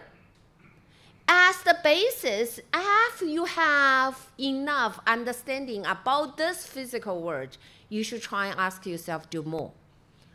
So you're looking at the pain point for non-functional assessment. It's not only about the cost, it's also about somebody need to supervise you doing this maximal effort acceleration. The key reason is, fundamental reason is, with such a maximal effort acceleration, then you will be able to enable this airway collapse. Okay? So, can we not causing the airway collapse to that level, but still will be able to get your lung function? So this is the chance you can challenge. You will do better. So just now, I already showed you the example. You learn from the existing. You do a low-cost version. But actually, you can do better. What means better? How about I don't do maximal acceleration? Just some casual. But you need to make sure those has physical meaning. So people working on the Medicare, they already demonstrate, even for casual breathing, there has certain airway collapse, but not to that extent. So the key is whether you can learn from that. So our idea will be, just now Professor Ma using the example, language you do generate, image you do generate. Here, we do the generate for the maximal efforts. Okay, we only ask a user to do casual, suboptimal, sub-maximal efforts, sub-efforts, and then we want to be able to reconstruct maximal efforts by generative. Okay, so as you can see here, we just ask the user casually do some so-called deep breathing. But the level we don't know because user may do this in a randomly. So that's why we want to be able to encode such an effort level. Then we bring another modality. Besides the microphone to capture the audio, then I include another modality, which is the inertial sensor, trying to reflect your body gesture, which has a certain relation with the efforts you paid. Okay, and using that effort level with the encoding, I'll be able to generate the maximal efforts breathing situation. Okay, you don't need to understand those details, but just give you the high-level sense. Multimodality information coming in, we do the corresponding encoding, and then the core is to construct the maximal efforts breathing. So now, surprisingly and interestingly, we find out the result is so amazing in the way that the accuracy, the error rate is still in a very controllable manner, but actually we can, the first time we can conduct the non-functional assessment without the maximal efforts as the traditional Medicare world did. Okay, so you can see another demo, a quick demo, in the way that now we have a little bit better shaped earbud. Now we have both the microphone and the inertial sensor inside, and user just need to do several times. Here we actually suggest 3 times casual deep breath. And then you can, using the generative power, to reconstruct the maximal efforts breathing, maximal efforts acceleration, and eventually you got the result. Okay, so this is a perfect example to show you after you have a deep understanding about that particular domain, you first learn from the expensive solution, make it low cost, but actually don't stop there. You for sure can do better. You for sure can do better. We actually have other works. Let me just quickly show you the other 2, which is also trying to leverage our learning for the breathing sound. This is another very, very important issue for COPD patient. COPD patient, on one hand, this is a chronic disease. Your situation will getting worse and worse. And also another very bad thing is, due to some bad weather, due to some you move to a new city, the patient may got a chance to have this so-called acute exacerbation. Once that happens, you have to go to hospital. So you have more frequent exacerbation happen, your situation will get worse and worse. So that's why doctors actually quite worry about this. But there's a very, very challenging point is the early stage of AE, even the patient themselves are not aware of that because it's something so subtle. So that's why we collaborate with so many hospitals. You see the inpatient, in-hospital patient, they pretty much are in the severe stage already. So our question is, can we discover that earlier? Can we discover that earlier, especially at home scenario or at any like a convenient scenario? So where is your observation? You cannot just simply say, well, I have a wish, I collect enough data, then I build a model. That's not the way to go. Okay, you have to understand what is the fundamental physical meaning to trigger you be able to have a new observation. So the key is again, your deep understanding about the sound. So there's already research demonstrate the cough sound and the deep breathing sound. They actually have strong correlation with AE, which means our non-sound actually can serve as a digital biomarker. Okay, if we got a chance to have a deep understanding, accurate understanding about your non-sound, we actually can enable a lot of things. But then the key is if you need to collect enough non-sound to build a model, that's a huge effort. The data that the amount of data you require is significant enough to stop you doing the research along this direction. Okay, so the good thing is academia, industry are now so openly and then collaboratively working on this area. So we already see some audio-related foundation model. So the good thing for foundation model is it gives you a lot of chance with your controlled, collected data, you'll be more effectively attract the feature can help yourself. So with this, actually, we build a system, and with the corresponding design, again, the details, you don't need to worry too much about that. We can only leverage a smartphone to put on your body 6 locations, each putting 15 seconds to collect your deep breathing and then 3 times cough. We will be able to make the decision whether you're in AE situation or not. So we did quite a lot of collaboration with hospital, and then we collect 60 some patient, and our result actually quite amazing. It's not only in the publication amazing, the more important thing is in some real cases, we really find out the prime care doctor, because lack of experience, they cannot identify user now is in AE situation. With our solution, we give them the warning and then send them to the more like advanced high-level hospital after the professional checking. This is really the AE situation. So this gives you a lot of encouragement in the way that tech can really help. Okay? So for sure, this is a closed loop. You cannot just always scare user by telling them they are getting worse. You need to have a way to help them. So intervention clearly be a closed loop. So there are a lot of things we're working on the closed loop intervention.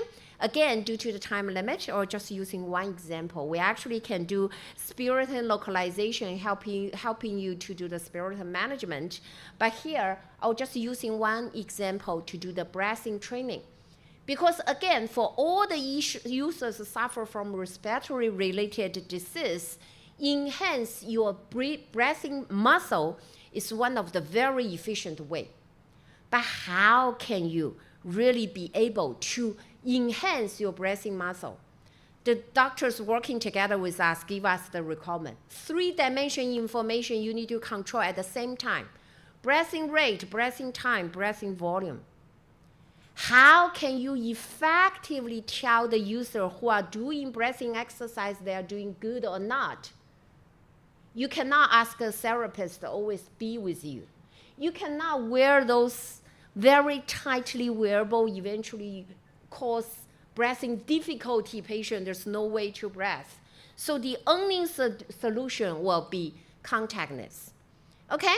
So we just leveraging one depth camera with the effective AI model design, we'll be able to achieve that target. Just give you a quick video to show that you see the student no need to wear anything, but with the system, actually we can real-timely understand his breathing rate, breathing type, and breathing volume. And basing on the therapy that doctor give it to you, if you cannot make it, then the personalized advising will be given to help you to do it good. Okay, so the entire closed loop, including earphone, just to do the depth breathing to understand your non-function, smartphone to have a good detection for AE happen, and also depth camera with model design be able to become your personalized AI therapist helping you do the breath training. We deploy the entire solution now in Taikang, so that we do hope we can be able to help our elderly user. And also such a result gets some recognition in the competition. So this is pretty much one example to show you, but actually there are other cases to demonstrate really using physical intelligence will be able to enable sensing at your home scenario more conveniently, not only the vital sign, but your behavior. With your AI capability, will be able to reasoning what those vital sign and behavior really means. Mean COPD gets severe, mean Parkinson actually has a certain progression, or mean other things. And finally, it's not about the reasoning. You need to have a closed loop to give the personalized intervention. This is my last slide. I believe all the human beings need to be taken care. There are a lot of ways we can take care of in the way that it should be personalized therapist. How you eat, how you exercise, how you conduct rehabilitation training, all those things need to be personalized. Who can make that personalized therapy making and make that happen? On one hand, we have better and then better way to understand your physical world, physical multimodality sensing.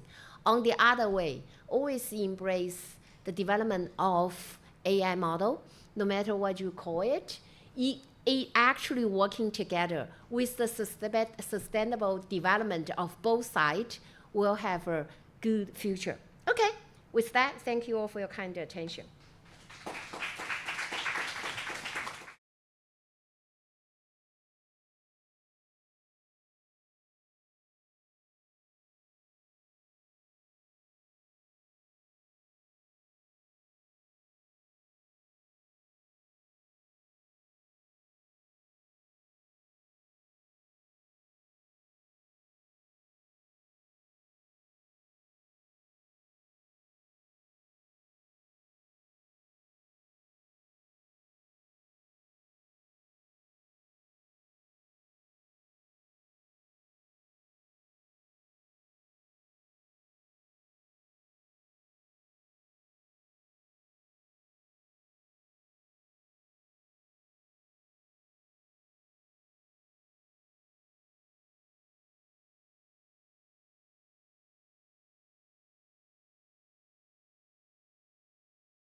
Please remain on stage. We will now move on to the first panel discussion of the day.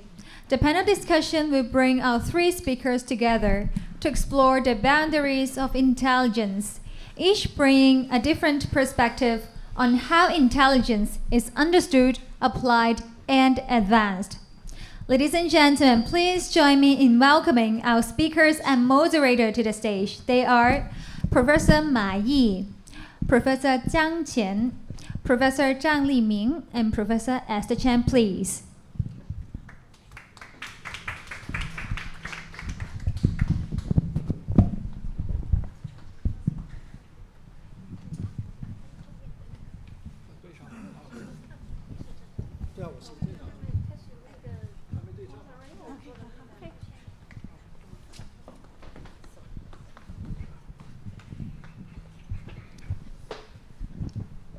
Wow, what an exciting morning session. Now, I was given the challenging task of keeping the interactive session to 10 minutes so that, I was told to stop at 12:30, but we're at 12:29.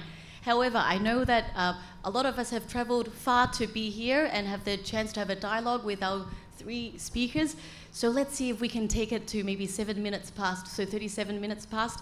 So maybe I will start off by asking just one general question to the three of you, and just a concise response, and then maybe two additional questions and from the audience. So as a first thing, I understand that there are many early to mid-career scientists here aspiring to do meaningful and intelligent good in the area of AI in science. What is, based on your understanding and your experience in your respective fields, what is the single advice you would give them if they were to be successful in making meaningful, intelligent contribution? But I know the first one is to go back and read the 1956 proposal first, all of you. No, well, that's just a comment, but the point, I think the most important question is that I think it faces commonly in front of, not just for young people, for all of us, right? We call this is the age of information or explosion. Actually, it's not. It's a noise explosion, okay? The world is becoming increasingly noisy, okay? Just data are not information, are not knowledge. We're just exposed with tremendous amount of data. I mean, you guys are getting bombarded with, social media's data, okay? And also knowledge is becoming cheap. Accessibility to knowledge through big models, through internet, it becomes easy. Then the question is, what makes you different? What's your added value as a person or as a scientist? I think increasingly is your, how do you distill information and also form your own opinion, right? Personal opinion and also scientific opinion, those are very different. The question is, how do you actually collect your chain of thoughts and evidence, form conclusions, stay always being critical of yourself and others.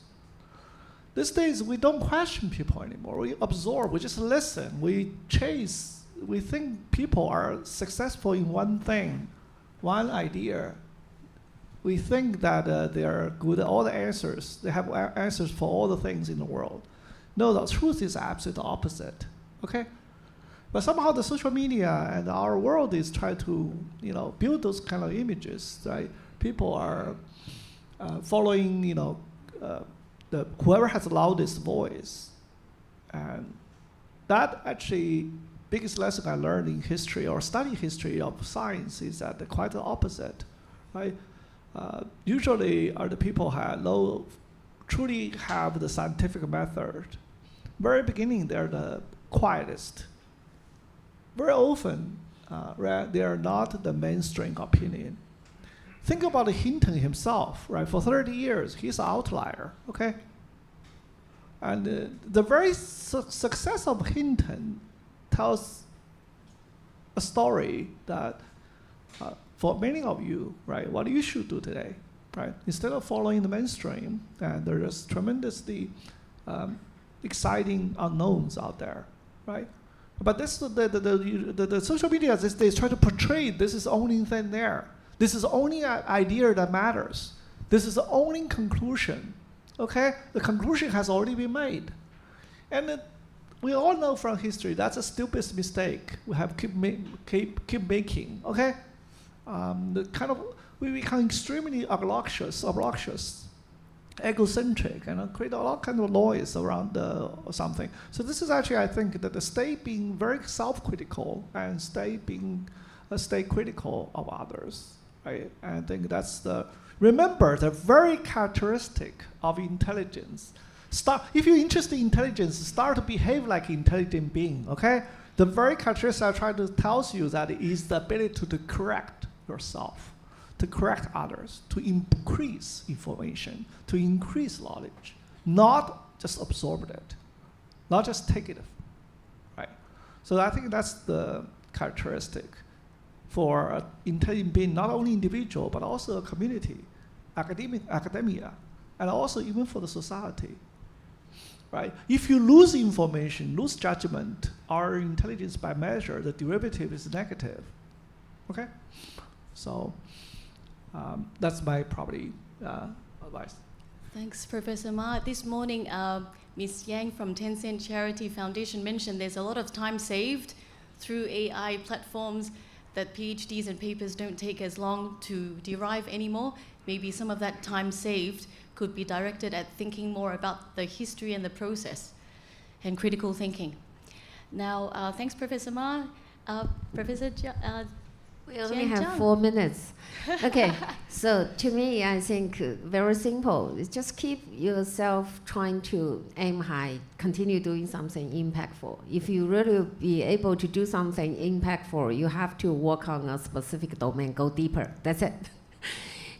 Go deeper, and then you will find out something really meaningful. Yeah.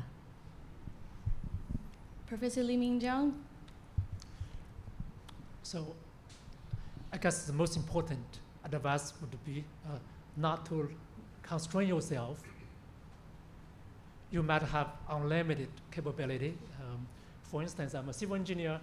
Many of people ask me how could I get involved in aerospace industry, but well, in fact, just do what you can do.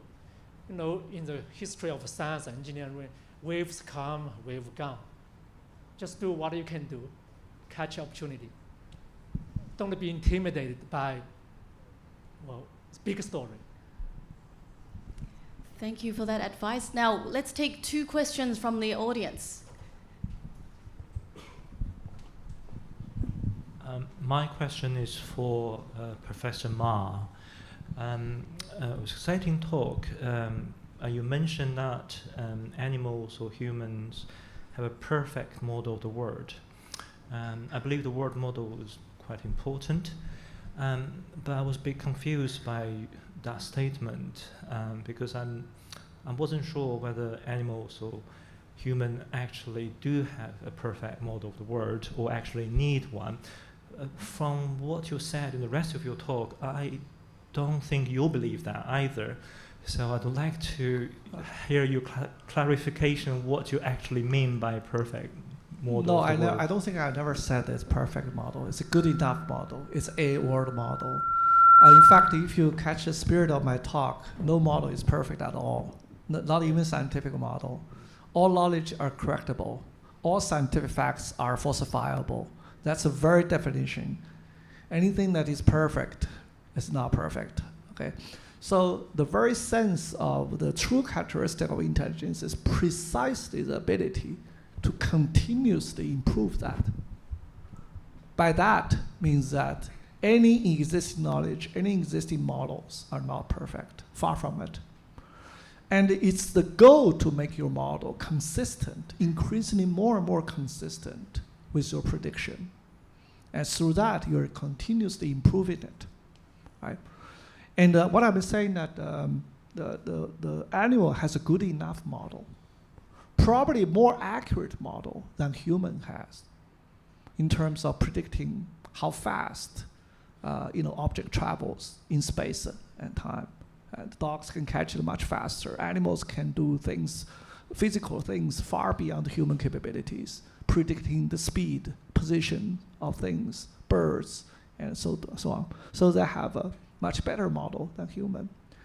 And of course, they're written in different languages, right? They're not differential equations. Yet, even our PhD student, even solve Newton's equation, you may not be able to calculate as accurate trajectory as they can.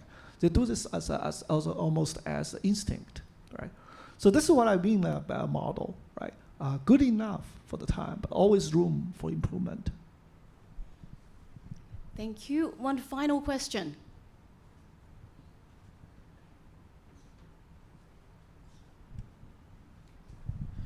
Do you believe that maybe social media itself can also help develop science because everybody has tacit knowledge, especially in environments where it's underfunded, but people have a lot of pairs of eyes to observe the world? Assuming that the algorithm is already hated by the general public, which benefits the corporations and governments of the current regime. And the same thing about when it comes to the AI modeling. Most people already have their own ideas in their head. It's just that they lack the academic acumen to articulate what needs to be said before gathering funding, or not even doing funding, just go pick their hands and go out in the wild like natural sciences. Absolutely. I have been, if you know me, you track my statements on social media. I've been one of the advocate. I always advocate the value, the virtue of open source, not open source softwares. And open source, science is open source, right? The reason why science evolves so fast is because we're open source, open to whole humankind. And software, also computer community benefit tremendously from open source. That's why OpenAI called OpenAI, although now it's closed. And also now actually pushing that even even my latest book is open source. I think knowledge should be open source. All the teaching things could be open source. Because current open source between GPL version 2 and 3 include a clause called typoization, which means that overcomplication of software, this is referring to software, overcomplication of software means that it makes software actively inaccessible, and they basically have to update the licenses. In sciences, the same process applied to the scientific method, which basically paywalls essentially a lot of stuff for the general public to participate in. And also their language is made to obscure the truth or obscure accessibility of knowledge for everybody else. And that might need to be addressed in some sense. Yeah, well, that's what the problem is. Open source also come with, as I said, the open source doesn't mean open source information or knowledge. Open source is just data, all right? So that's why you have to become increasingly capable, competent in precisely discern what's correct, what's not incorrect, what's noise, what's knowledge, right? We're flooded in the code, right? Open source code has exploded, right? Then it takes, that's why, now the top salary for, do you know what's the top salary for fresh PhD these days? Fresh PhD, 8 figures, right? 1,000万美元, right? Berkeley, Stanford, right? Why? Because they are the ones has ability to discern, right? And the current AI model benefits the top scientists far more than mediocre ones, right? Mathematician, Terence Tao is one benefit most. He actually said that his job is try to tell the proof provided by machines correct or not. But if you don't have that ability, the AI tools cannot benefit. You cannot benefit from it.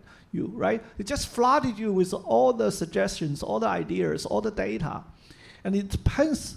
That's why top programmers they are far better in terms of tells the programs is done correctly. AI has done things correctly or not. The same applies to all other disciplines of science.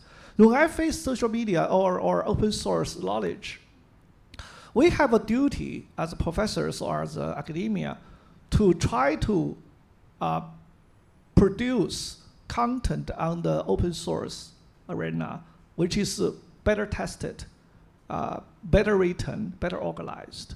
But nevertheless, right, you cannot control the quality, right? And in that regard, I think that open source will share the information, share the data, but then really also that in this arena, individuals has more responsibility to develop your ability to tell what's right, what's wrong, right? And that's not free, right? Don't take that for granted. and nothing's free. And also, that, just to add to that, right? Since I came to Hong Kong, I think Hong Kong is a perfect place, to be honest, for open source, right? Due to geopolitics, due to our strategic location, but somehow always beats me why Hong Kong has not become the center of open source for data, for technology, for AI tools, for information sharing. And this is such a missed opportunity, to be honest. I really hope Hong Kong will be able to do more on this regard. And that would require effort from each of you. So really nice start to the day, some inspirational thoughts. So I hope all of that discussion will carry through lunch and the various sessions today. And so with that, we thank our 3 speakers for the morning, and I wish you all a very nice and inspiring day ahead.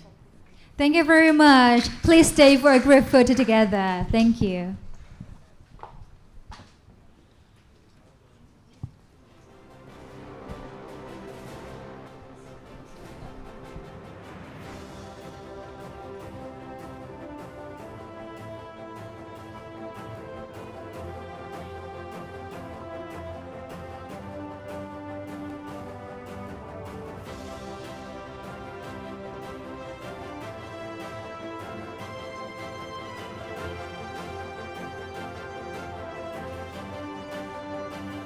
Thank you very much once again. You may return to your seats. And that concludes our morning session. The organizer has provided a light lunch for participants who have registered for it. You may enjoy in the conference area. And guests who are invited to the luncheon, please follow our representatives of the organizer to enjoy the lunch in City University of Hong Kong. The afternoon session will start at 1:40 p.m. 1:40 p.m. See you soon.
Welcome back, ladies and gentlemen.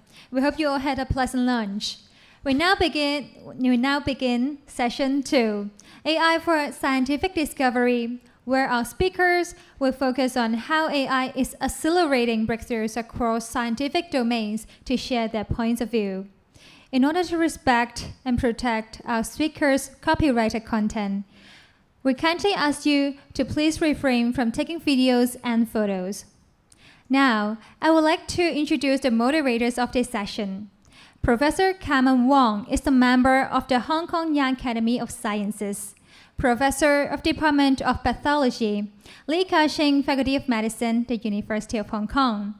And Professor Wang Jun is a member of the Hong Kong Young Academy of Sciences, Professor of the Department of Chemistry, Hong Kong Baptist University. First, please welcome Professor Wang to the stage. Thank you all. Welcome back from lunch, and it is my honor to be the co-moderator with Professor Wang Jun to open this section, AI for Scientific Discovery. So we will have a very exciting afternoon, and starting with our first speaker, Dr. Bai Lei, who is a prominent young scientist from Shanghai Artificial Intelligence Laboratory, and he's currently the head of the AGI for Science Center at the Shanghai AI Lab. And he's going to tell us about new opportunities for discovery. I'll pass the time to Dr. Bai, please.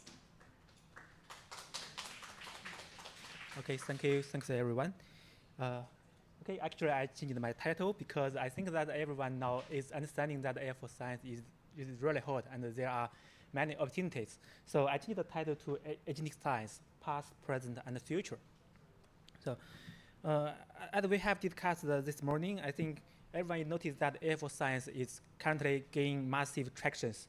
And as we can see from the government part, there are many policy support. In last year, the US government had released the JET mission, which is a national mission to accelerate science through the artificial intelligence. And also, European released the European AI in Science strategies. We can also see this interest from the industrial part.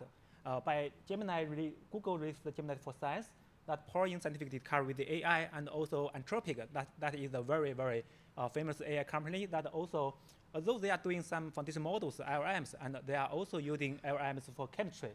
So Cloud had released the Cloud for life science and also Cloud for chemistry in this year to boost the development of AI in the scientific domain.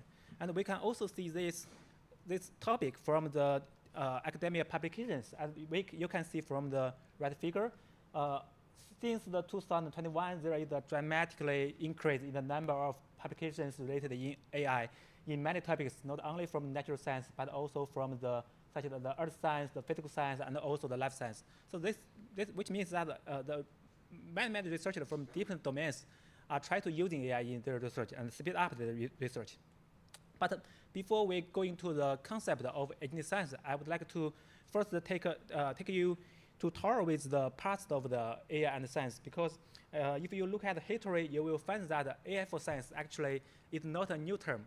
It's actually bounded in the history of the AI development. So if we can see from the that dates back to 1960s. So this is very, very early, and the concept of AI just been proposed just for virtual time.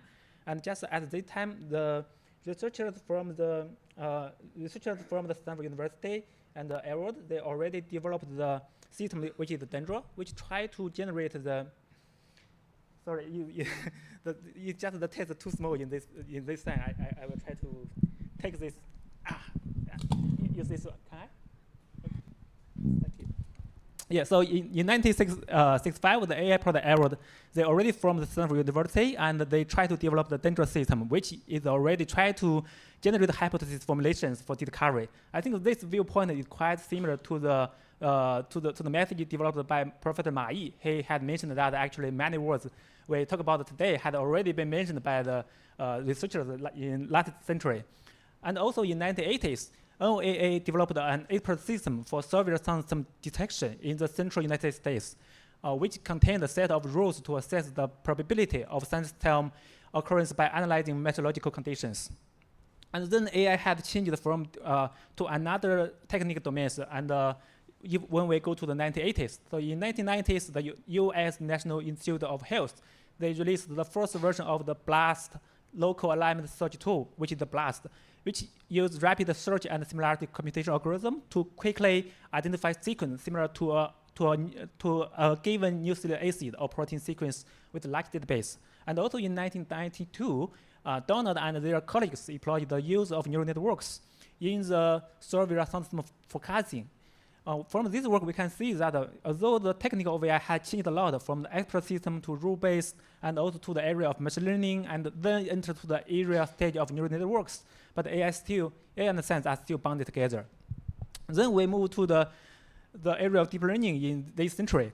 We can see that in 2015, Xing Jianshi and their colleagues at the Hong Kong University of Technology, they proposed the convolutional LTM algorithm for short-term weather forecasting, which later became a very important benchmark in the field of artificial intelligence and computer vision. So science actually it also boosts the development of AI. And these techniques are also used and scale up to many other domains.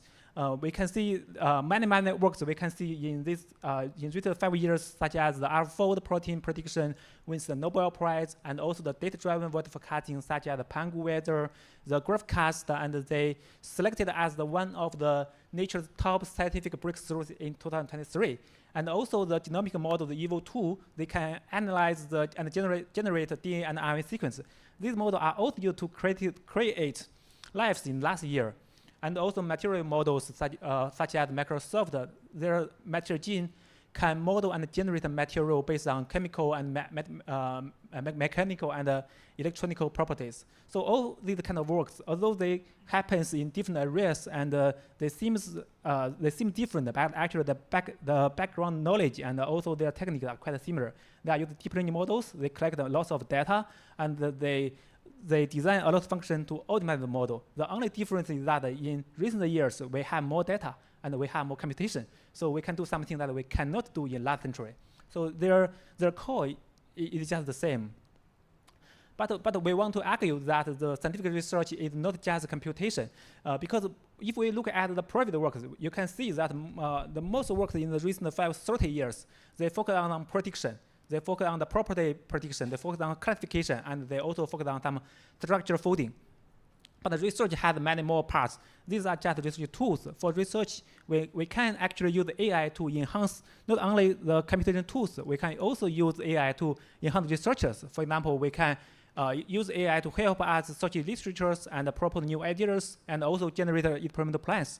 And also we can also use these techniques to analyze the research objects. By using in this way, we can actually using AI to enhance the full loop of the research instead of just use AI to make the computation or make the research tools computation faster.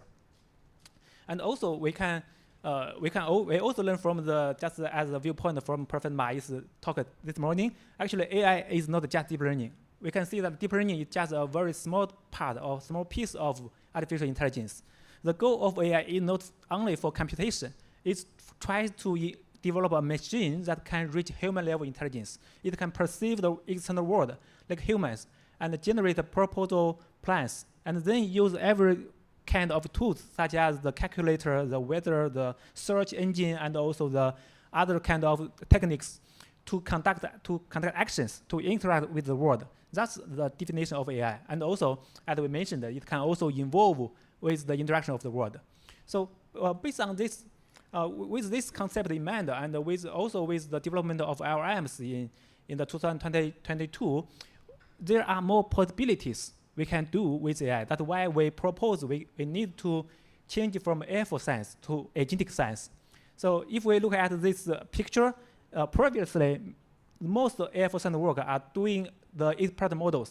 We use AI as a computation oracle. But then with LLMs, we can use AI to developing AI systems that can progress from partial assistance to full scientific agency. It's enabled by large language models, multimodality systems, and also the integrated research platforms. Agentic AI inhibits capabilities in hypothesis generation, experimental design, execution, analysis, and iterative refinement behaviors once regarded as a research partner. And the process of agentic science is also different with previous AI for science works. If we look at the previous AI for science works, we can see the terms such as the prediction, the classification, these kind of terms. But in terms of agentic science, the core process is just follow the research cycle. For example, if we do research, we need to first conduct the observation and hypothesis generation. We need to conduct the literature review. We need to do the knowledge structuring and also automate the hypothesis formulation. And after we have a hypothesis, we then need to conduct the experimental planning and execution. We may need to optimize an experimental plan and the dynamic statistical tools for experiment, and also automate the execution and simulation. After the experimental execution, we then collect many data and experimental results. We then use the AI to conduct the data and result analysis, followed by synthesis and validation, and also evolution through the whole cycle. In the bottom of the slide, I give some example that our team have conducted in the last 2 years. For example, in October 2022, we introduced the ModChem, which is the first method to use AI to generate hypotheses in the chemical domain. And in February 2025, OpenAI released the Deep Research, which is a literature review method that can help us conduct the literature review in a very fast speed. And also in June 2025, so Voyager, they proposed to use agentic AI to analyze a massive amount of single cell ion data, and then by analyzing the data, they can generate more hypotheses. And in the experimental part, in November 2025, we proposed the chemical biomass, which is the method to achieve accurate chemical optimization with agentic systems. And in October 2005, we also proposed tools which achieve bio-experimental protocol generation with agentic system. So that means that if we have a hypothesis, we can use the tools of this agentic system to plan how to conduct experiment, what equipment, what device could we use, and how to set the parameters to finish the whole experimental protocol. And in this year, we also released the Science Data Copilot, which achieved end-to-end data processing and achieved about 30 times speed in the data preparation across 3 heterogeneous domains. For the synthesis and validation, there can have 2 different directions. The first direction is pure digital. So in January 2025, we finished a work that named Dolphin. Dolphin is used to conduct the closed-loop auto research in the machine learning domain, because we know that machine learning is we can just write codes and execute code and get the results, and then we can refine the model and to get the model evolution. So in that work, our agentic system can surpass the sort method across 12 domains, so which shows that agentic system is a very powerful tool in the algorithm discovery domains. And also, there are a set of works are using agents to orchestrate the entire design, build, test, and learn method in the biological and also material science domains for synthesis and validation. So the full loop of the science research can be actually greatly faster with the agents. And if we summarize this kind of work, I would like to summarize it into key infrastructure if we want to scaling the agent science. I think there are 4 key infrastructures. So the first one is obviously the scientific foundation model. We can see that modern LLMs are most insufficient for understanding scientific object modalities and coding scientific tools such as the computation softwares and also accessing databases. So we need to develop a specializable generalized design for scientific discovery with world-leading performance across scientific domains. And also, we need an agentic harness, because many existing works are just using handcrafted workflows for specific tasks. But for scaling the agentic science, we need an agentic system that can drive design and drive more complicated and cross-disciplinary scientific discoveries, running from the hypothesis, the experimental design, execution, and iteratory feedbacks. And we need to keep the agent remember their target and continue move forward toward the target instead of just random search. And also we need a very broad science toolkit because scientific discovery requires frequently access to database, specialized models, softwares, and knowledge bases.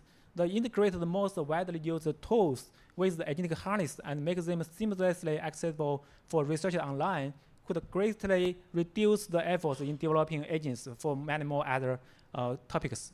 And finally, we need a very diverse verification environment for different topics, because scientific hypotheses and findings should be carefully verified before we call it discovery. And in this way, direct verification environment, such as the theoretical verification, the computational verification, and the lab verification are required to verify our hypothesis and also to execute our generated plans. In this regard, our laboratory has made many efforts in these 4 topics. So the first one is the intern ice series model, which is the foundation model for science. So the core challenges the intern ice try to solve is there are 2 challenges. The first one is actually the scientific modalities understanding, because there are many scientific modalities, such as the DNA, the RNA sequence, and also the time series data. And unlike conventional Air Force science, which leverages specialized spatial models to solve isolated specialized tasks, Air Force science demands the model perform complex reasoning at the intersection of multiple scientific domains. Hence, intern ice is a specializable agentic generalized design for a wide variety of scientific tasks. It integrates a few additional innovation in 3 layers. The first is foundation layer, the architecture designed to integrate the modalities. As you can see from the right part, if we can introduce multiple dynamic tokenizers. Each tokenizer encodes one time series, encode one modality, and then we merge these modalities together in a mixed layer. And then in the fusion layer, we develop the mixture of reward framework to stabilize the different kind of level of our training. Because in different domains and also in different levels, there are different kind of tasks. Some of them, such as the reading tasks and the instruction following and the puzzle, they are very easy to verify. But there are also some tasks, such as the creative writing, open-ended dialogue, they are very hard to verify. So we use the mixture of reward to provide, such as the rule-based verifier, the LM-based verifier, and also the reward model to provide different kind of reward service. Together with the difficulty-aware data sampling, we can greatly balance the current speed among different tasks for maximizing the generalization. And also, we have an evolution layer, because we can use the different kind of the environment to interactive learning for specialized scientific environments. For example, in the resources and also the material science, we can have the computing tools. These computation tools can serve as an environment, and this environment can guide our model to continue to learn from the environment instead of just learn from the labeled data. And with this kind of designs, the intern ice series can achieve a very solid performance in the scientific capabilities. And in this figure, in the left figure, the x-axis is the result of the general domains, and the y-axis is the scientific performance. And we can see that while intern ice have a little bit lower performance than the total models, but its scientific performance is the best across the different kind of domains, ranging from the math, physics, chemistry, to the biology, material science, and earth science, making intern ice a very suitable tool to conduct the Air Force science research.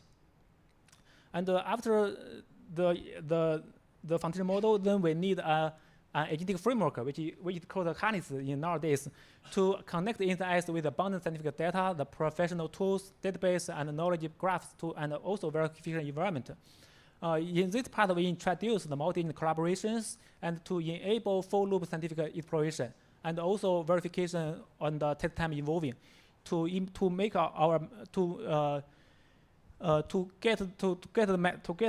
keep the model can search and evolve towards our research target. And the thing in order to make our framework our method to be able to conduct cross-disciplinary research, we formulate different kind of the topics into 2 steps. The first step is an agentic generation step. So in this step, we may use the idea generation and also deep research to collect the results from different domains, different literatures. And then after we collect this research, we will construct a cross-disciplinary knowledge graph. From this graph, we can sample different kind of ideas and get the idea evolution by random work in this graph. And after we get the ideas and also the hypothesis and also the experiment planning, we then use an agentic verification part. This part can have different kind of verification methods to verify the ideas and the plans. So, however, if we just use this method in a naive manner, the search speed would be very slow, because high efficiency discovery actually requires us to maintain a coherence in the reasoning process and efficiently reusing the plot appearance and reuse the continuous and positive trajectory of optimize throughout the research endeavor. So in this part, to solve the problem, we introduce a hierarchy memory module. This module contains 3 parts. The first part is the strategy procedure memory, which stores the reusable procedure patterns for advanced research and logical multi-step reasoning. And we also introduce a task episodic memory, which records fine-grained experimental outcomes and to enable the rapid within trajectory adaptation. And also the semantic knowledge memory, which integrates long-term conceptual information across sessions and guides the evolution of high-level research objects. We also introduce a search algorithm named the progressive Monte Carlo graph search.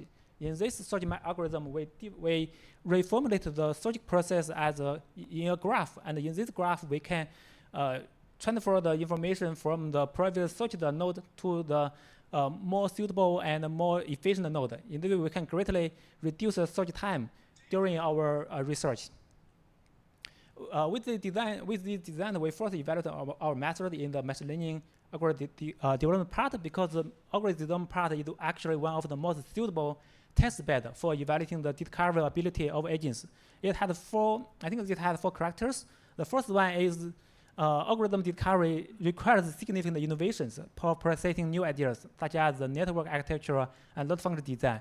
And also, it requires long horizon execution for iteration. If you have trained the model, you know that if we need to train a very state-of-the-art models, we need to iterate for about maybe hundreds of times. So it's a very long horizon task. And also, it requires integrated abilities for both data understanding, the coding, and also the result analysis. So it requires very complex abilities. And also, it's widely used across disciplines. As we have said before, in different kind of works, we have many models need to be developed in different subjects, such as the prediction task, the recurrent task, the classification task. All of these tasks can be formulated as an algorithm discovery task. So if we can do this task very good, then the agents can be applied to many domains. And from the experiment results in the right part, you can see that these are the experiment results on the MLE benchmark released by OpenAI, so which is a very hard benchmark. And we can see that our method named Machine Learning Evolve can achieve the best performance only with 12 hours, which is very efficient, while other methods normally need 24 hours, and their performance are lower than our models. And also for the scientific toolkits, we have provided about 2025 scientific tools ranging from the dataset basis, ranging from KEG, String, Pumpkin, and NCBI, and also the specialized models such as the Evo2, Alpha Diffusion, the Proto, SS, ICGPT, a set of these kind of models ranging from different domains, and also different kind of tools such as the search tools, how to search the literature, and also some software such as VAS, Educate, Gaussian. All of these kind of scientific tools and skills are currently API available, so that you do not need to deploy these tools and softwares in your own computer. You just use these APIs to develop your agents, which can greatly reduce the time in developing in the development. However, during using this kind of tools, many existing works are using MCP. However, MCP currently have a weak integration of scientific resources like datasets and wet lab high-throughput equipment, and is also lack of support for complex experiment workflows. To solve these problems and try to use the researchers can use these tools and the softwares easily, we further develop ICP, which is the protocol for scientific resource integration and lifecycle management. ICP provides a unified resource integration. It standardizes the description and the innovation of scientific resources, enabling AI agents to discover and also integrate them seamlessly across platforms. And also, with ICP, we can orchestrate the experimental lifecycle management. because it provides a secure service architecture with a central ICP hub and also a federated ICP server. In this way, each institute can set up a ICP server to provide their ability, such as provide their data or provide their tool or their devices to help us to build a agents network. Through this hub and server setup, ICP can provide a full incremental lifestyle and enforce fine-grained access to control and enable trustable end-to-end workflows. By the way, ICP is also MCP capable, which means that you can use the MCP servers and also ICP hubs without modification if you have already installed the MCP.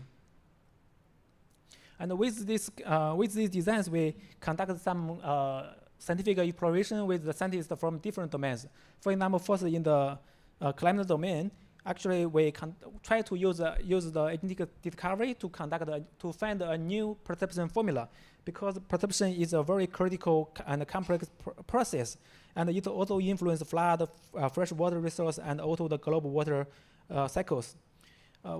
In the left part, we have shown that our method can analyze about 20 years of climate data and employs over 30 scientific tools and come up with more than 4,000 lines of code generated by the foundation model. And it then analyzes the interaction among 10 plus key variables such as moisture and vertical velocity to restore the overlooked connections by humans.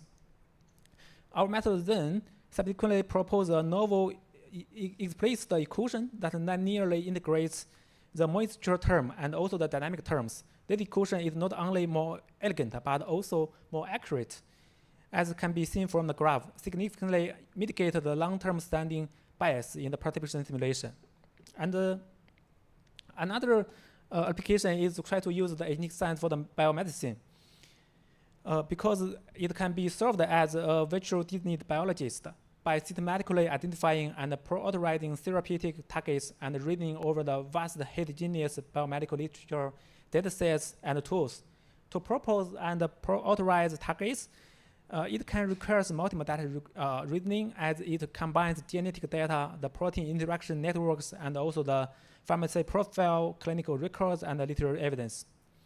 Then it automatically details the thinking pattern from the literature to mimic the human problem decomposition and tool selection, overcoming the logical hallucination in general purpose LLMs. With this method, it can further self-evolve architecture, which continuously refine the knowledge and strategy using human feedback and experimental validation, enabling linear performance improvement via test time scaling, even with noisy and separate data. Such a system has helped researchers successfully uncover hidden targets with high clinical potentials. And after this kind of works, I still think, after this kind of success, I still think there are still lots of directions we should to explore before we achieve the goal of agentic scaling. I think the first is that I think there should be more topic transformed into the computable and searchable problems. Here I gave the workflow of the co-scientists Robin and ERA, which are Nature papers published in just the recent months, and the agentic science papers. From this figure, we can see that if you want to transfer your research into a computable and searchable problem that can be solved by agentic science, you should define the search space such as whether you are trying to search for the ideas or the mechanisms. Do you want to generate the lab protocols or the evidence or the paths? And after defining the search space, then you need an evolution signal, because the agents or the LLMs need the signal to evolve themselves. For example, the signal can be the expert judgment, or the wet lab results, or the LLM-powered ranking.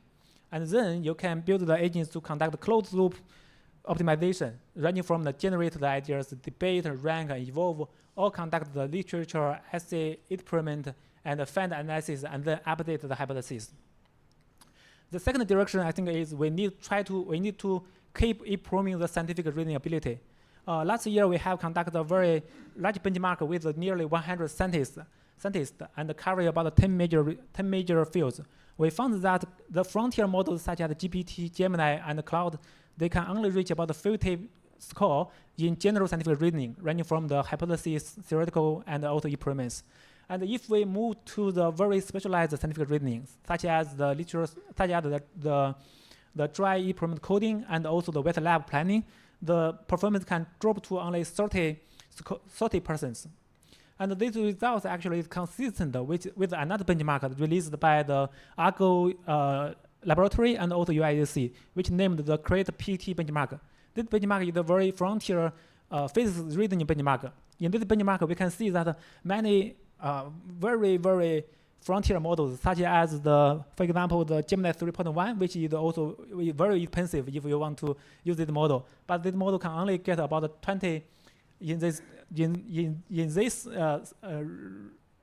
benchmark, which means that if you want to do the frontier research instead of just a literature review or something that is very simple, if you want to do frontier research, this model actually is not efficient. So we need to try. We still need to keep improving the scientific reasoning ability of the foundation models. And the third part is, I think we should notice is that currently many abilities are internalized into the foundation model. Due to the limitations of foundation models, current agentic systems are conduct many tasks in a two-coding manner. For example, using the specialized models such as AlphaFold, or using the database search, or using the literature, which is inherently unstable and hard to capture the high-dimensional correlation among data. But currently, if you look at the ability, if you evaluate the ability of the frontier LLMs, you can find that actually they can do lots of things you can't imagine. In the left figure, I give the results that is released by Cloud in just last week. They claim that Cloud can now do NMR prediction, which is a very widely used task that is in the chemistry domain, which is generate the NMR spectrum from smells. So this is a very used task. And in this task, Cloud can now already beat the specialized model, such as the chemistry and also the traditional software, such as the method Retinova. And we also evaluate the Cloud and Cloud in the protein domain. If you conduct the bio research, you know that the protein classification and the protein design is the most important task. But nowadays, the Cloud 4.7 can already conduct the protein understanding and the protein design. It even have a better results than the EMS3, which is a very strong baseline in the bio domain. So we can see that these kind of abilities, we probably think they may be conducted by specialized models or conducted by softwares. But now these SOTA agentic foundation models are trying to internalize them into itself. So we may need to rethink what we should do in the next stage of agentic science. And the fourth part, I think is that we need a new training paradigm, because for scientific discovery, we not only want to speed up our research, we also want to conduct the true innovation. We want the agents can find something that is really new and to push the limitation of human. But actually, there are some works that have pointed out while AI can accelerate individual scientific research progress, it actually constrains the boundary of novel knowledge. I think it's very easy to understand because most of the current LLMs or methods are still statistical-based learning. And in this way, it focuses more on the center, but none of the works can push the boundary of existing works. And also, there are another work published in SML last year. It shows that net token prediction learning, which is widely used in current LLMs, is myopic. And the multi-token prediction approach, namely the teacher-led training and diffusion models, may excel in producing diverse and original output. So if we want the model to have a higher creativity ability, we may need to change the training paradigm in the model LLMs. And finally, I think this may be my hope, is that I hope we can build a global web of autonomous scientific agents. Because currently, I think if you do the Air Force scientific research, you can know that there are many resources, such as the data and also the skills and also the knowledge. They are keep the secret in the scientific team. And different teams, they do not want to share their data because they are very valuable. So, but we can actually provide these abilities with the agents, but without giving this kind of data, because agents can share their knowledge and share their resource actually by providing the ability instead of resource. So I think if you are doing agentic science, I hope that you can build a response solver instead of just a website, because many agents currently they give a website for users so that humans can interact with the website and to use their abilities. But I think these abilities should also be provided by a response API, so that different agents can connect with each other and they can do more capable things. And finally, if there are a few takeaways, I hope there could be 4 points. The first point is that agentic science represents the next evolution of AI for science, and AI is shifting the role of AI from passive computation tools to autonomous research partners. And the second one is that the scientific foundation models, agentic harness, the scientific science toolkits, and the verification environment are key infrastructure for scaling agentic science. And third is that more capabilities are now internalized into agentic foundation models, and the creativity of LLM should be enhanced with the new paradigm. Last but not least, I think a human must still remain indispensable as a critical juncture of the discovery process, because as a researcher, we need to be responsible for our publications. Okay, that's all. Thank you. Yeah.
Let us now move on to our panel discussion. The panel discussion will bring our three speakers together to share their insights on AI for scientific discovery, each offering a unique perspective on how artificial intelligence is opening new frontiers in science. May we now invite the speakers and moderators of this session to the stage, please. Dr. Bai, Dr. Chen, Professor Kwok, Professor Wong, and Professor Wang, please.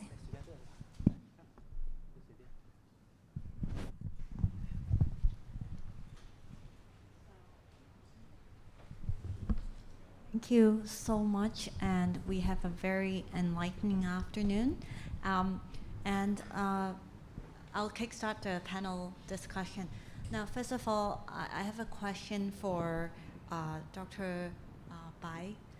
Yeah, so I think it's very amazing that you show that there are a lot of tools to help design the experiment. And we always ask the question whether AI one day would replace scientists. And in the end, you also mentioned that we still need a lot of efforts. Scientists are indispensable. But, for future scientists, like the young scientists, like how do we take our role, like in viewing like how we grow with the evolution of AI with different experimental design, and all that. Can you share with us your insights? Okay, I can't say that I can answer this question correctly because I think it's quite open. To me, after communicating with many science researchers, I found that although different researchers from the science domains, they are working on different aspects. Some researchers are developing scientific devices to observe the world, and some of the researchers they more focus on the evidence, how to organize the different kind of the knowledge, the data, and the computation results to organize the whole evidence chain to get the mechanisms. And also there are some researchers from science domain, they are doing the computation, right? So different researchers have different roles. And currently, while AI or LM or agency is very powerful, their role are more focused on the computation part.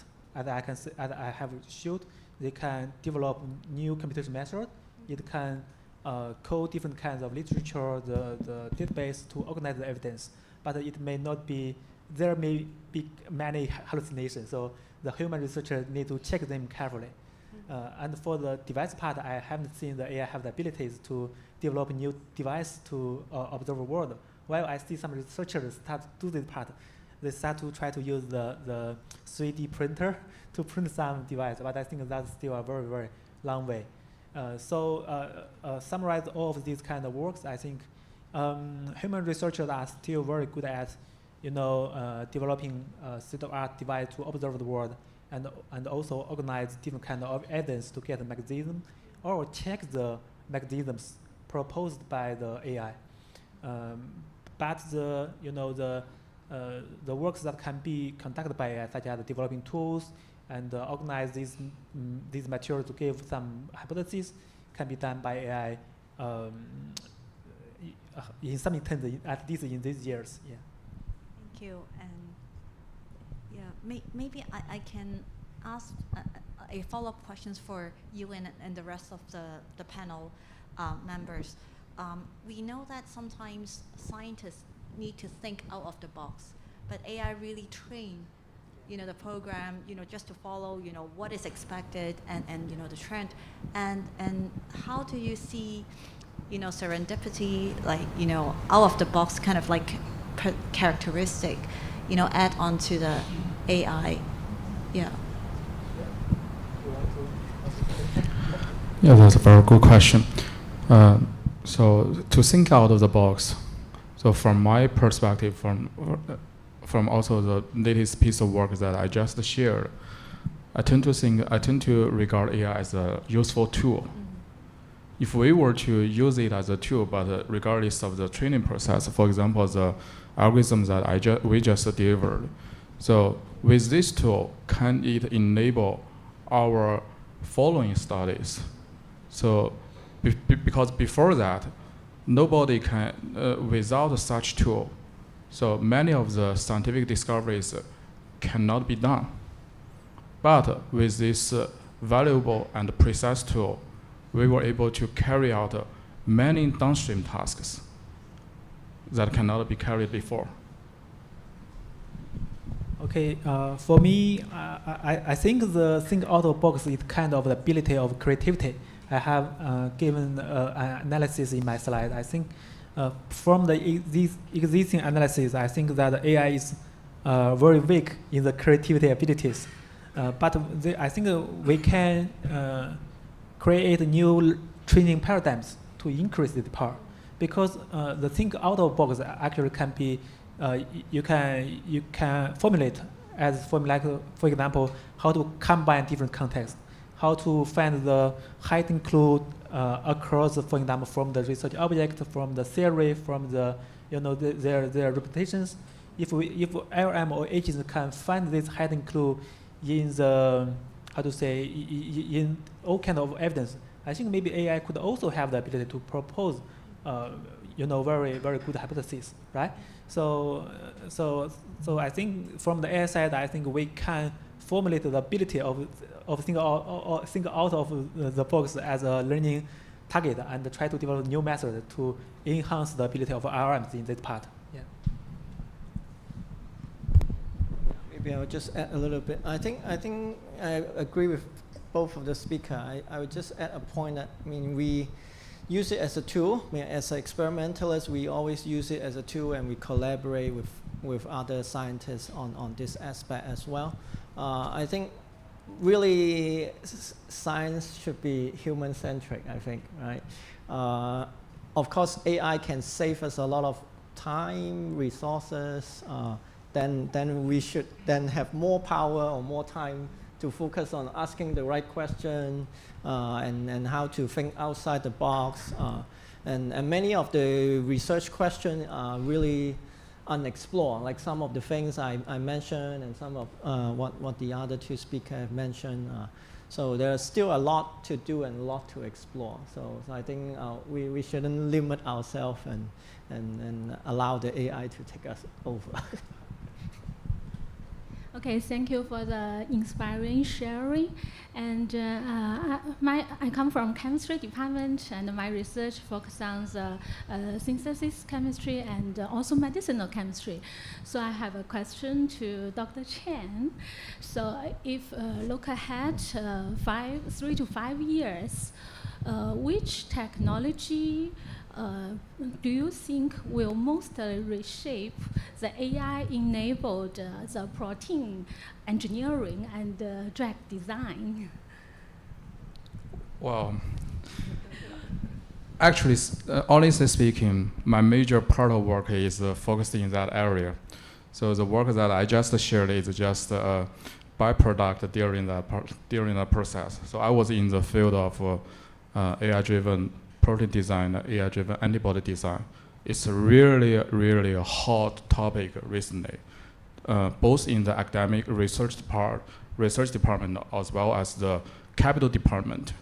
So recently, over the past 12 months, we have seen around billions of dollars of financing from the top AI biotechs like Isomorphic Labs and to the following up biotech companies in mainland China. And so I have to say, that's regardless of the current status. So if we were to look into the future, let's imagine the future in around 20 years. In 20 years, in drug discovery, so what things will happen?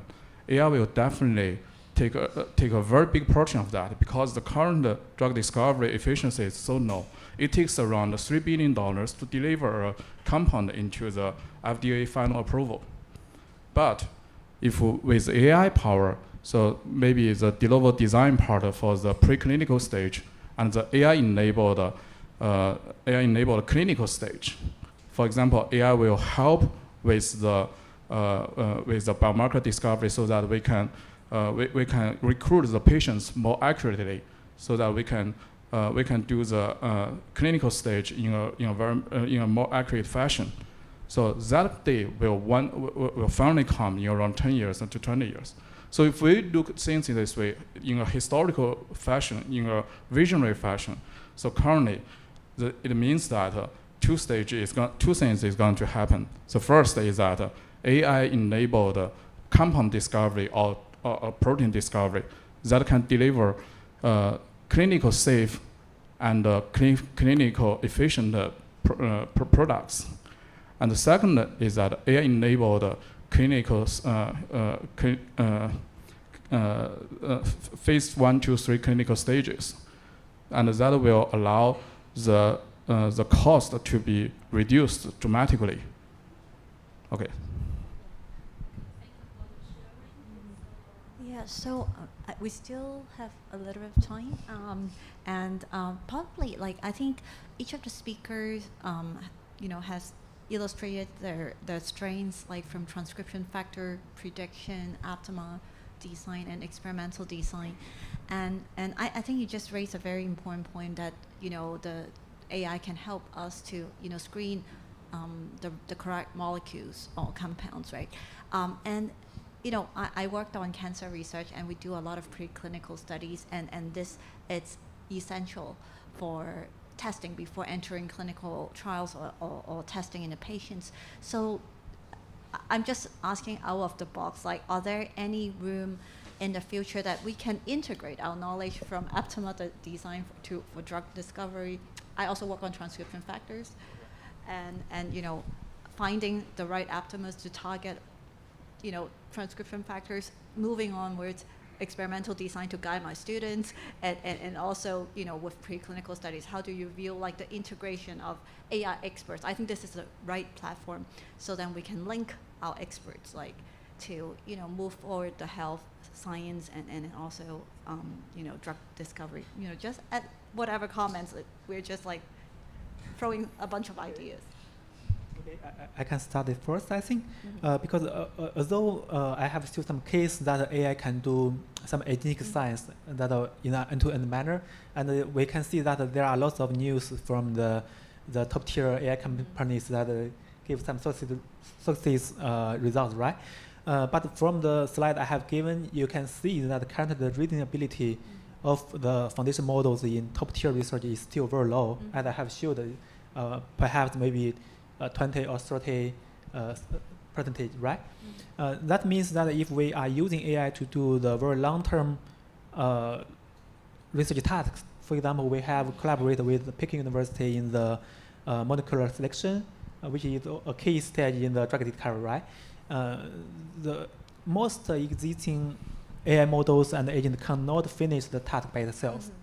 In this way, we collaborate with the researcher and develop the many skills. The skill will tell the model which tool, such as RDKit, it could use this tool to analyze the molecular, and how to use the toolkit, and in what sequence, and how to organize the evidence.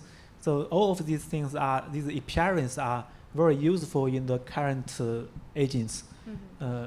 And I think that's why in the last of my slide, I suggest that maybe we should build a network of agents. Each agent may have its own skills, have its own data, so that it can integrate the ability of the researchers of our students. They can give their knowledge into the agent, and the agent can interact with other agents. But another trend I also mentioned is that these skills will finally be internalized into the foundation model, because once we build this skill, once we create the the workflow, the model can learn this data. It will add the field to the foundation model, and foundation model will improve itself again. But I think this will be this will require quite a long time. Because there are so many domains and so many skills that we need to develop with the researchers. Yeah. Well, I would say that we should forget about doing preclinical candidate discovery with AI, or it's or replacing that with AI with complete AI. Because the preclinical candidate discovery is a series of very complicated downstream tasks, very specialized tasks. For the small molecules, regardless of the binding part, you have the ADME selections. And each function of that is a complicated series of experiments. And it's really hard. And those set of experiments, it is already optimized the proxy for those for the future experimental for the future human experiments. And we should be very cautious with regarding, because for the small molecules, the landscape, the prediction landscape for those properties is very rugged. It's so rugged that so far the limited data, the limited thousands of data, is incapable of building a reliable model in order to make such predictions. So that's from our experience over the past 10 years. And maybe for the biologics domain, the scenario is going to be better. So that's the reason why in recent year, the AI-driven antibody design section is really hot. So case by case. Yeah. Thank you. Yeah, just add to that. I mean, basically 2 points from my side. I mean, first, regarding the Aptima, when I do science, I try to make it as open as possible. I publish everything and disclose everything. I don't know how the community will become with a lot of indication on potential commercialization and things. This might get more and more challenging. For example, what you mentioned, the free agent is like back-to-back nature, right? My students try to use that, but they cannot be accessed. So I don't know what will it become in the future, but we as a scientists, we do our best. We try to make it transparent. If anyone asks us, we try to share and be as much as we can. Another part I think is also tightly knotted is the engagement and also the outreach and the education part. I'm a latecomer definitely for understanding AI, but the young scientists here, they are born with AI, or like, it's like when we start to have smartphone or computer, this seems foreign to us, but in the next 5-10 years, everyone will have this capability and to know how to use them much more native than we are. So hopefully the younger generation can also be more engaged, or we try to engage them in this type of conferences or symposium that will help as well. Okay. Yeah. Are there any questions? I'll leave the time for the young people. You know, this is a great opportunity for us to ask questions, or how to use, you know, some of the algorithms or AI softwares or programs. Okay, yeah, there is a question in the corner.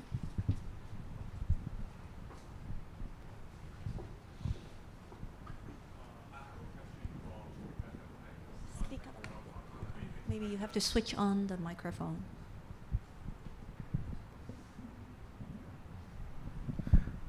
So I'm an experiment scientist. I'm also recently thinking about developing a domain-specific agent to help us do some very specific device design tasks. So the advantage, I think, for us is we have the data and the experience and also the insight into this task, but we know very little about the theory about AI and the math foundation behind them. So, but on the other hand, recently there are emerged a lot of open source AI co-scientist agent kind of work, and it seems they can be developed with natural languages, especially for some tool development that can also be achieved with AI. So I'm wondering if we are really going to dive into developing those kind of domain-specific agent, how much of AI expertise resource we should seek. For example, are we able to learn the knowledge of AI by ourselves, or we really should seek some serious deep collaboration with agent experts like you? Thank you. Yeah. Okay. Thank you for the question. I think nowadays with the popular with many general agents such as the Codex and also Cloud Code, and also you may see some such as Hermes agents. They are the general agents. I think they have a very powerful abilities in the content management and also the target oriented research. And if you have your own problem, your own research topic, and also your data, I think there are two key things that we need to do. The first one is develop the interface, which means we need to let the agents know, let the general agent know how to access your data. So that the interface we should write. And another thing is skills, as you have mentioned, because you have many appearances in your domains. So we need to add. We have mentioned that we need to write some skill files, which is very simple. And using these skill files, you can tell the agents how to organize your evidence, what tools the kind of agents use, and what's the target you want to achieve.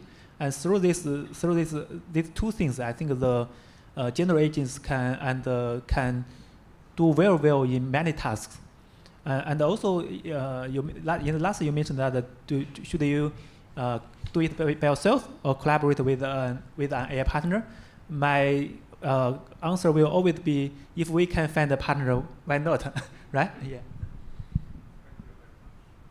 Thank you.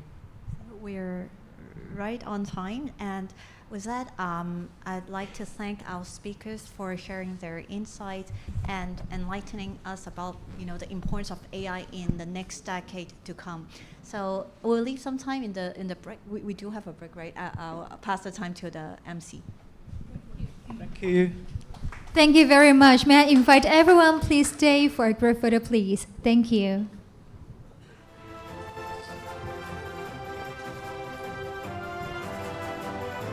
Great, let's look at the camera together.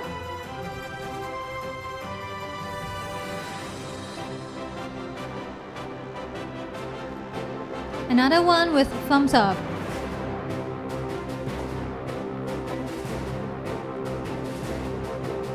Thank you very much. Please be seated.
Stage.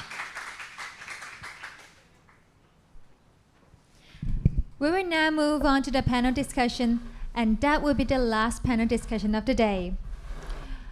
It will now bring together two distinguished speakers to share their perspectives on moving innovation from lab to industry.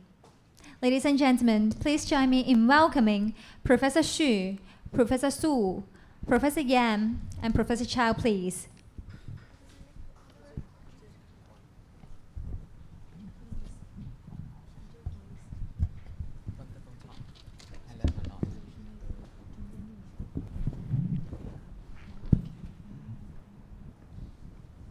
Okay, so first of all, thank you for your very impressive presentation of today.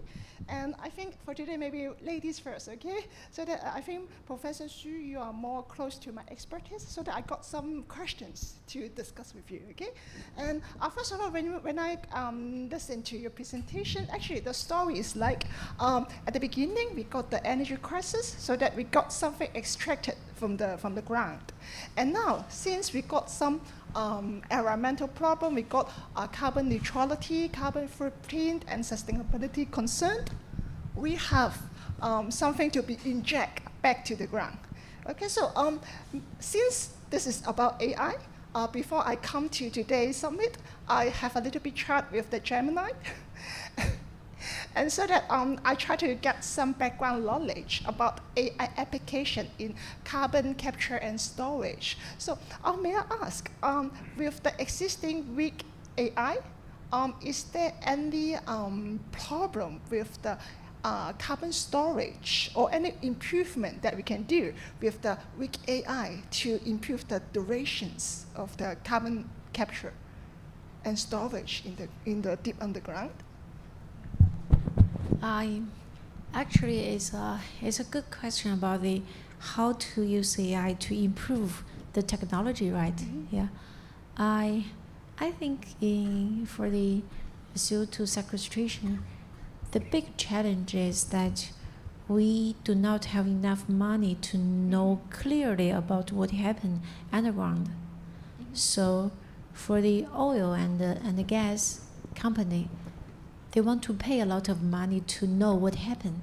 They want to pay a lot of money to do the monitoring, do the seismic, but for CO2 storage, nobody want to pay. So the question is that if we can use the very cheap technology to know exactly what happened, so AI help us, I think. This is the main motivation for us to use AI. So the challenge is that there are lot of data actually, even it's not good enough. So how to use AI to introduce the more information we can extract from the data, and how to combine the physical field, the physics knowledge, what we have achieved maybe more than 50 years ago to embedded with AI to decrease the cost, not only the money but also the time cost to achieve the more accurate solution. That is what we are going to do. Yeah. Thank you. Thanks for your answer. And one more continual questions. And I just wonder, since we care about carbon footprint, so I just wonder, in the process of carbon capture and storage, what is the carbon footprint which will introduce to the environment? Since you got a lot of procedures and. You mean the carbon footprint? Yes, right. Because when we consume energy, we will generate some carbon footprint, so that we will have impact to the environment. So that for carbon capture and storage, we want to hide the carbon. But how about during the process? Is the carbon footprint to be significant in the durations and in the different process which will be involved? Yeah. Actually, you mean the capture side? The capture side, we have to pay more energy to extract the CO2 actually. Mm-hmm. So normally we talk about the energy penalty. It means we want to capture CO2, and how many energy we need to pay. So this is a kind of I'm not sure if you define it as the carbon footprint.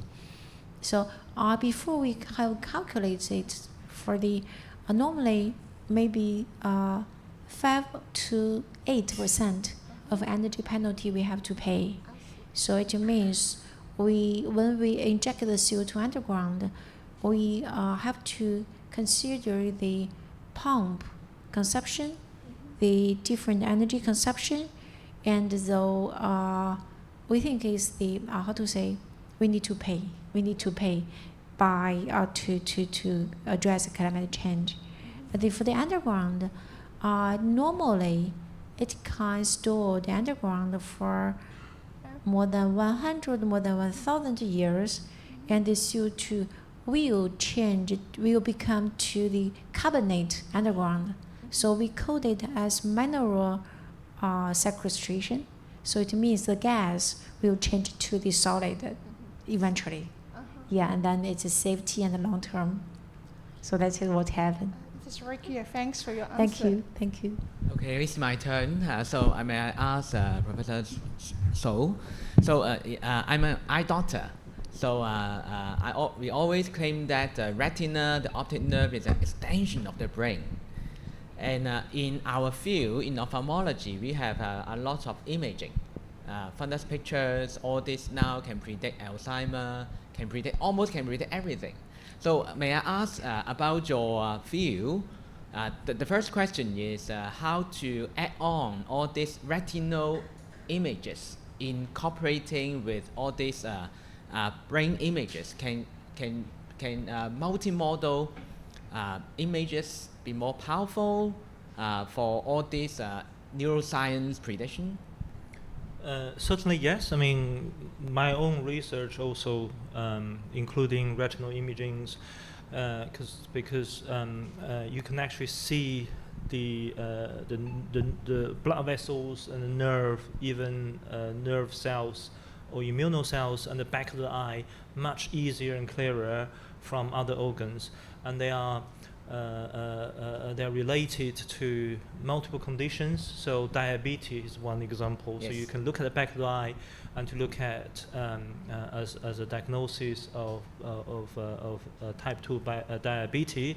We also work on research in the retinal imaging and related to changes in the brain, because not only these two parts of the bodies are pretty close to each other and it shares a lot of sort of blood supplies, and the nerves are connecting from the back of the eye directly to the brain, but we also can sort of triangulate pathological changes in the brain with changes in the eye.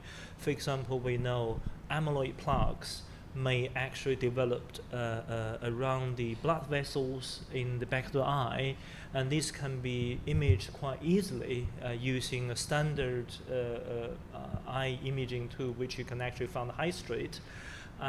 But to actually image the same thing in the brain, extremely difficult. Yes. We have to use a PET imaging with injecting radioactive tracers in the patients, and that costs thousands of pounds, and not every sort of hospital would be able to do that. So I think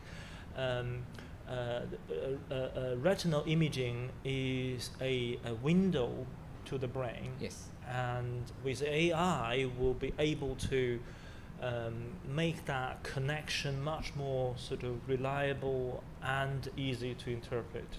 So there's much for me to learn from you to look into the brain. So another question is about the brain model. For my understanding, it's kind of digital model. So when you need to set up a digital model to use to testify or verify some kind of drug or whatever, do you think now the model is already ready there, or still need a lot of data to build this model? This is my first question. My second question is, in future, do you think digital model will replace all the wet lab? My answer will be no to both questions. Okay. There are many attempts to build a digital brain. So the most famous one is the I think Human Brain Project, that's European project, cost a eye-watering amount of money. I think it's 100 million euro, and I don't think they actually got very much out of that investment, because what I think the kind of the approach they are taking is a bottom up. So they try to map out every neurons, every connections, every synapse, and try to say if we can build, we can understand every connections in human brain, then we be able to understand how the brain works and how intelligence come up. But I think not only this process is very expensive and difficult, almost impossible, but even you are able to build a digital brain that's is a direct replicate of the human brain, you probably won't be able to tell where intelligence is coming from, because your model system is just as complex as your actual system, and you will face with the same challenge. So I think the real way to understand how the brain works is to make abstraction. Very similar to the first talk, he's using sort of what and how and why, and it's similar to David Marr's three-level explanation. So why we need intelligence, how it's implemented, and what's the algorithms, and so on and so forth. So we have to make abstraction to look at simpler system. And for a digital twin brain to be able to use as discovery science and experimental medicine, we shouldn't try to cover every single details. We just need to build a good enough model that capture the key pathology and make it useful for testing future drugs and future treatments. I forgot the second question. May I follow for this? So the digital brain model so far is more like a more specific model rather than a more general model to particular area that you are testing. Say, for example, schizophrenia, but not a general one. It's still far from a general. Very far from the general. model. But I think we need to start with model that target on specific disease and a specific symptom, because brain is such a complex system. But I don't think we should be over ambitious. Okay. We need to constrain ourselves to begin with. My second question is in relation with now having these kind of digital model. Of course, there's so many ethics about animal. So do you think that it will be replacing all the wet lab? Oh yes, and I don't think so. Because you have to make sort of abstractions or simplification, you'll never replace totally the animal lab. But I think they certainly speed up the drug discovery, because the big problem of developing drugs for neurologies or psychiatry is, for example, in Alzheimer's disease, we have successfully treated hundreds of rats. And a lot of Alzheimer's mice was able to sort of recover by giving different drugs. I always seen patients that say, every time I look at the news, there's a big news about these drugs able to somehow cure dementia, but then if you read the later on in the news, is actually mice. Yes. And the husband or wife still suffer from Alzheimer's disease. Yeah. There's still no cure, no treatment.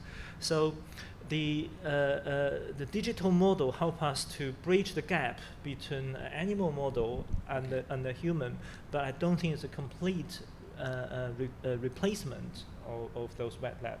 Thank you. So may we open the floor, to the floor to see any question for our two very distinguished speakers for the impressive sharing. If no, can I ask one more question to both of you? A very broad one. Say, for example, because we are all consider ourselves young scientists, so we must be facing a lot of difficulties, challenges, and how can you share some of examples how you can overcome some challenges to be at what you are now, to give us some encouragement?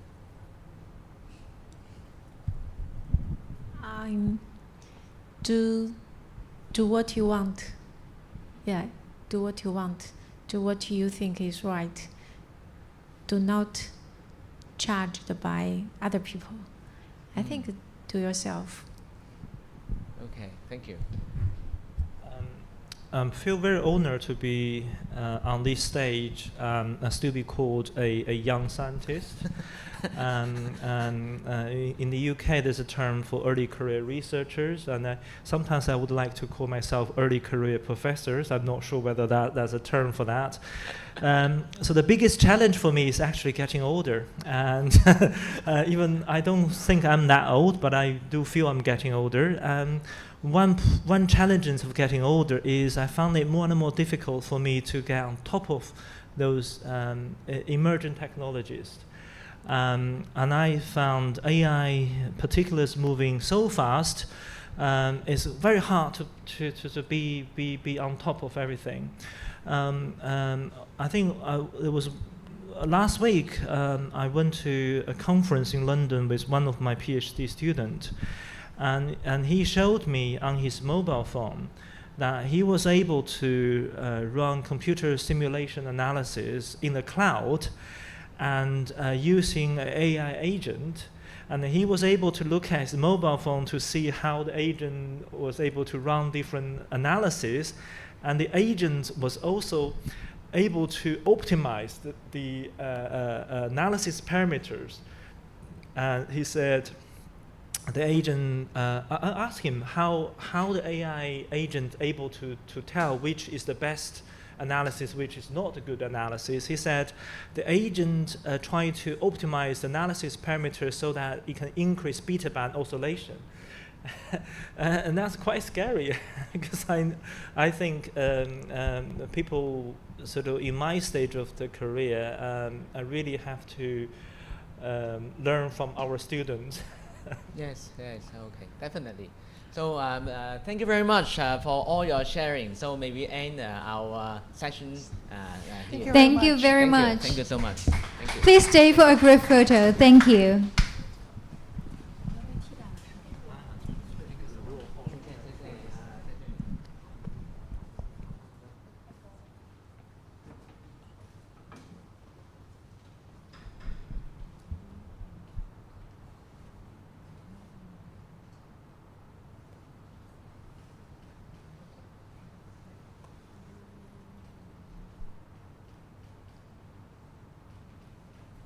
Thank you once again for the sharing. Please be seated.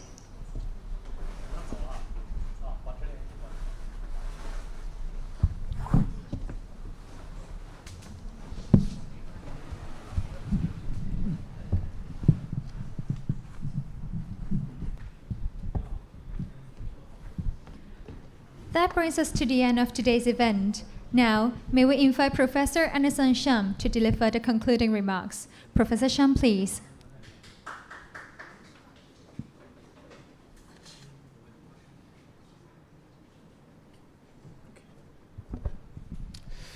Distinguished guest speakers, ladies and gentlemen, thanks for staying till this time of the day. As we draw this 8th sub-conference of the Young Academy of Science Summit to a close, I want to express my deepest appreciation to every one of you who has made today such a resounding success. From this morning's deep dives into AI-driven scientific discovery, to our discussions on translating fundamental research into real-world application, today has been a powerful reminder of the technological paradigm shift that we are currently navigating. I would like to extend a special thanks to all our brilliant speakers for their pioneering work and profound insights of AI for science. Science requires more than just rigorous academic presentations. It requires a connected community. That is exactly what this afternoon's SciGather section was designed to cultivate. By stepping away from the podiums and formal discussions, we had the invaluable opportunity to connect on a personal level. Whether you are catching up with old friends and colleagues, exchanging ideas with researchers from different disciplines, or making new introductions across the academic and industrial divide, these informal conversations are the livelihood and lifeblood of our innovation and technological ecosystem. It is often in these relaxed moments of exchange that the seeds for future collaborations are planted. On behalf of the Hong Kong Young Academy of Sciences, I want to thank our co-organizers, the Tencent Charity Foundation, the Foundation for the Development of Science and Technology in China, and the Beijing-Hong Kong Exchange of Personnel Center, along with our supporting partners and funding organizations for making today's entire event possible. Thank you to all of you for your active participation, your curiosity, and your shared commitment to advancing science in Hong Kong and beyond. Let us carry the connections made today to our future work. I look forward to seeing you at our next sub-conference. Have a wonderful evening. Thank you. Thank you, Professor Shum. Please be seated. Thank you. Ladies and gentlemen, as we come to the end of today's event, we sincerely thank all speakers, moderators, and participants for an inspiring and meaningful day. We look forward to seeing you again in the future YSS events. And for our VIP guests, please remain in the hall briefly. Our staff will escort you to Jasmine, Bad Yue Fa, a festival walk for dinner later. Thank you once again and have a good evening.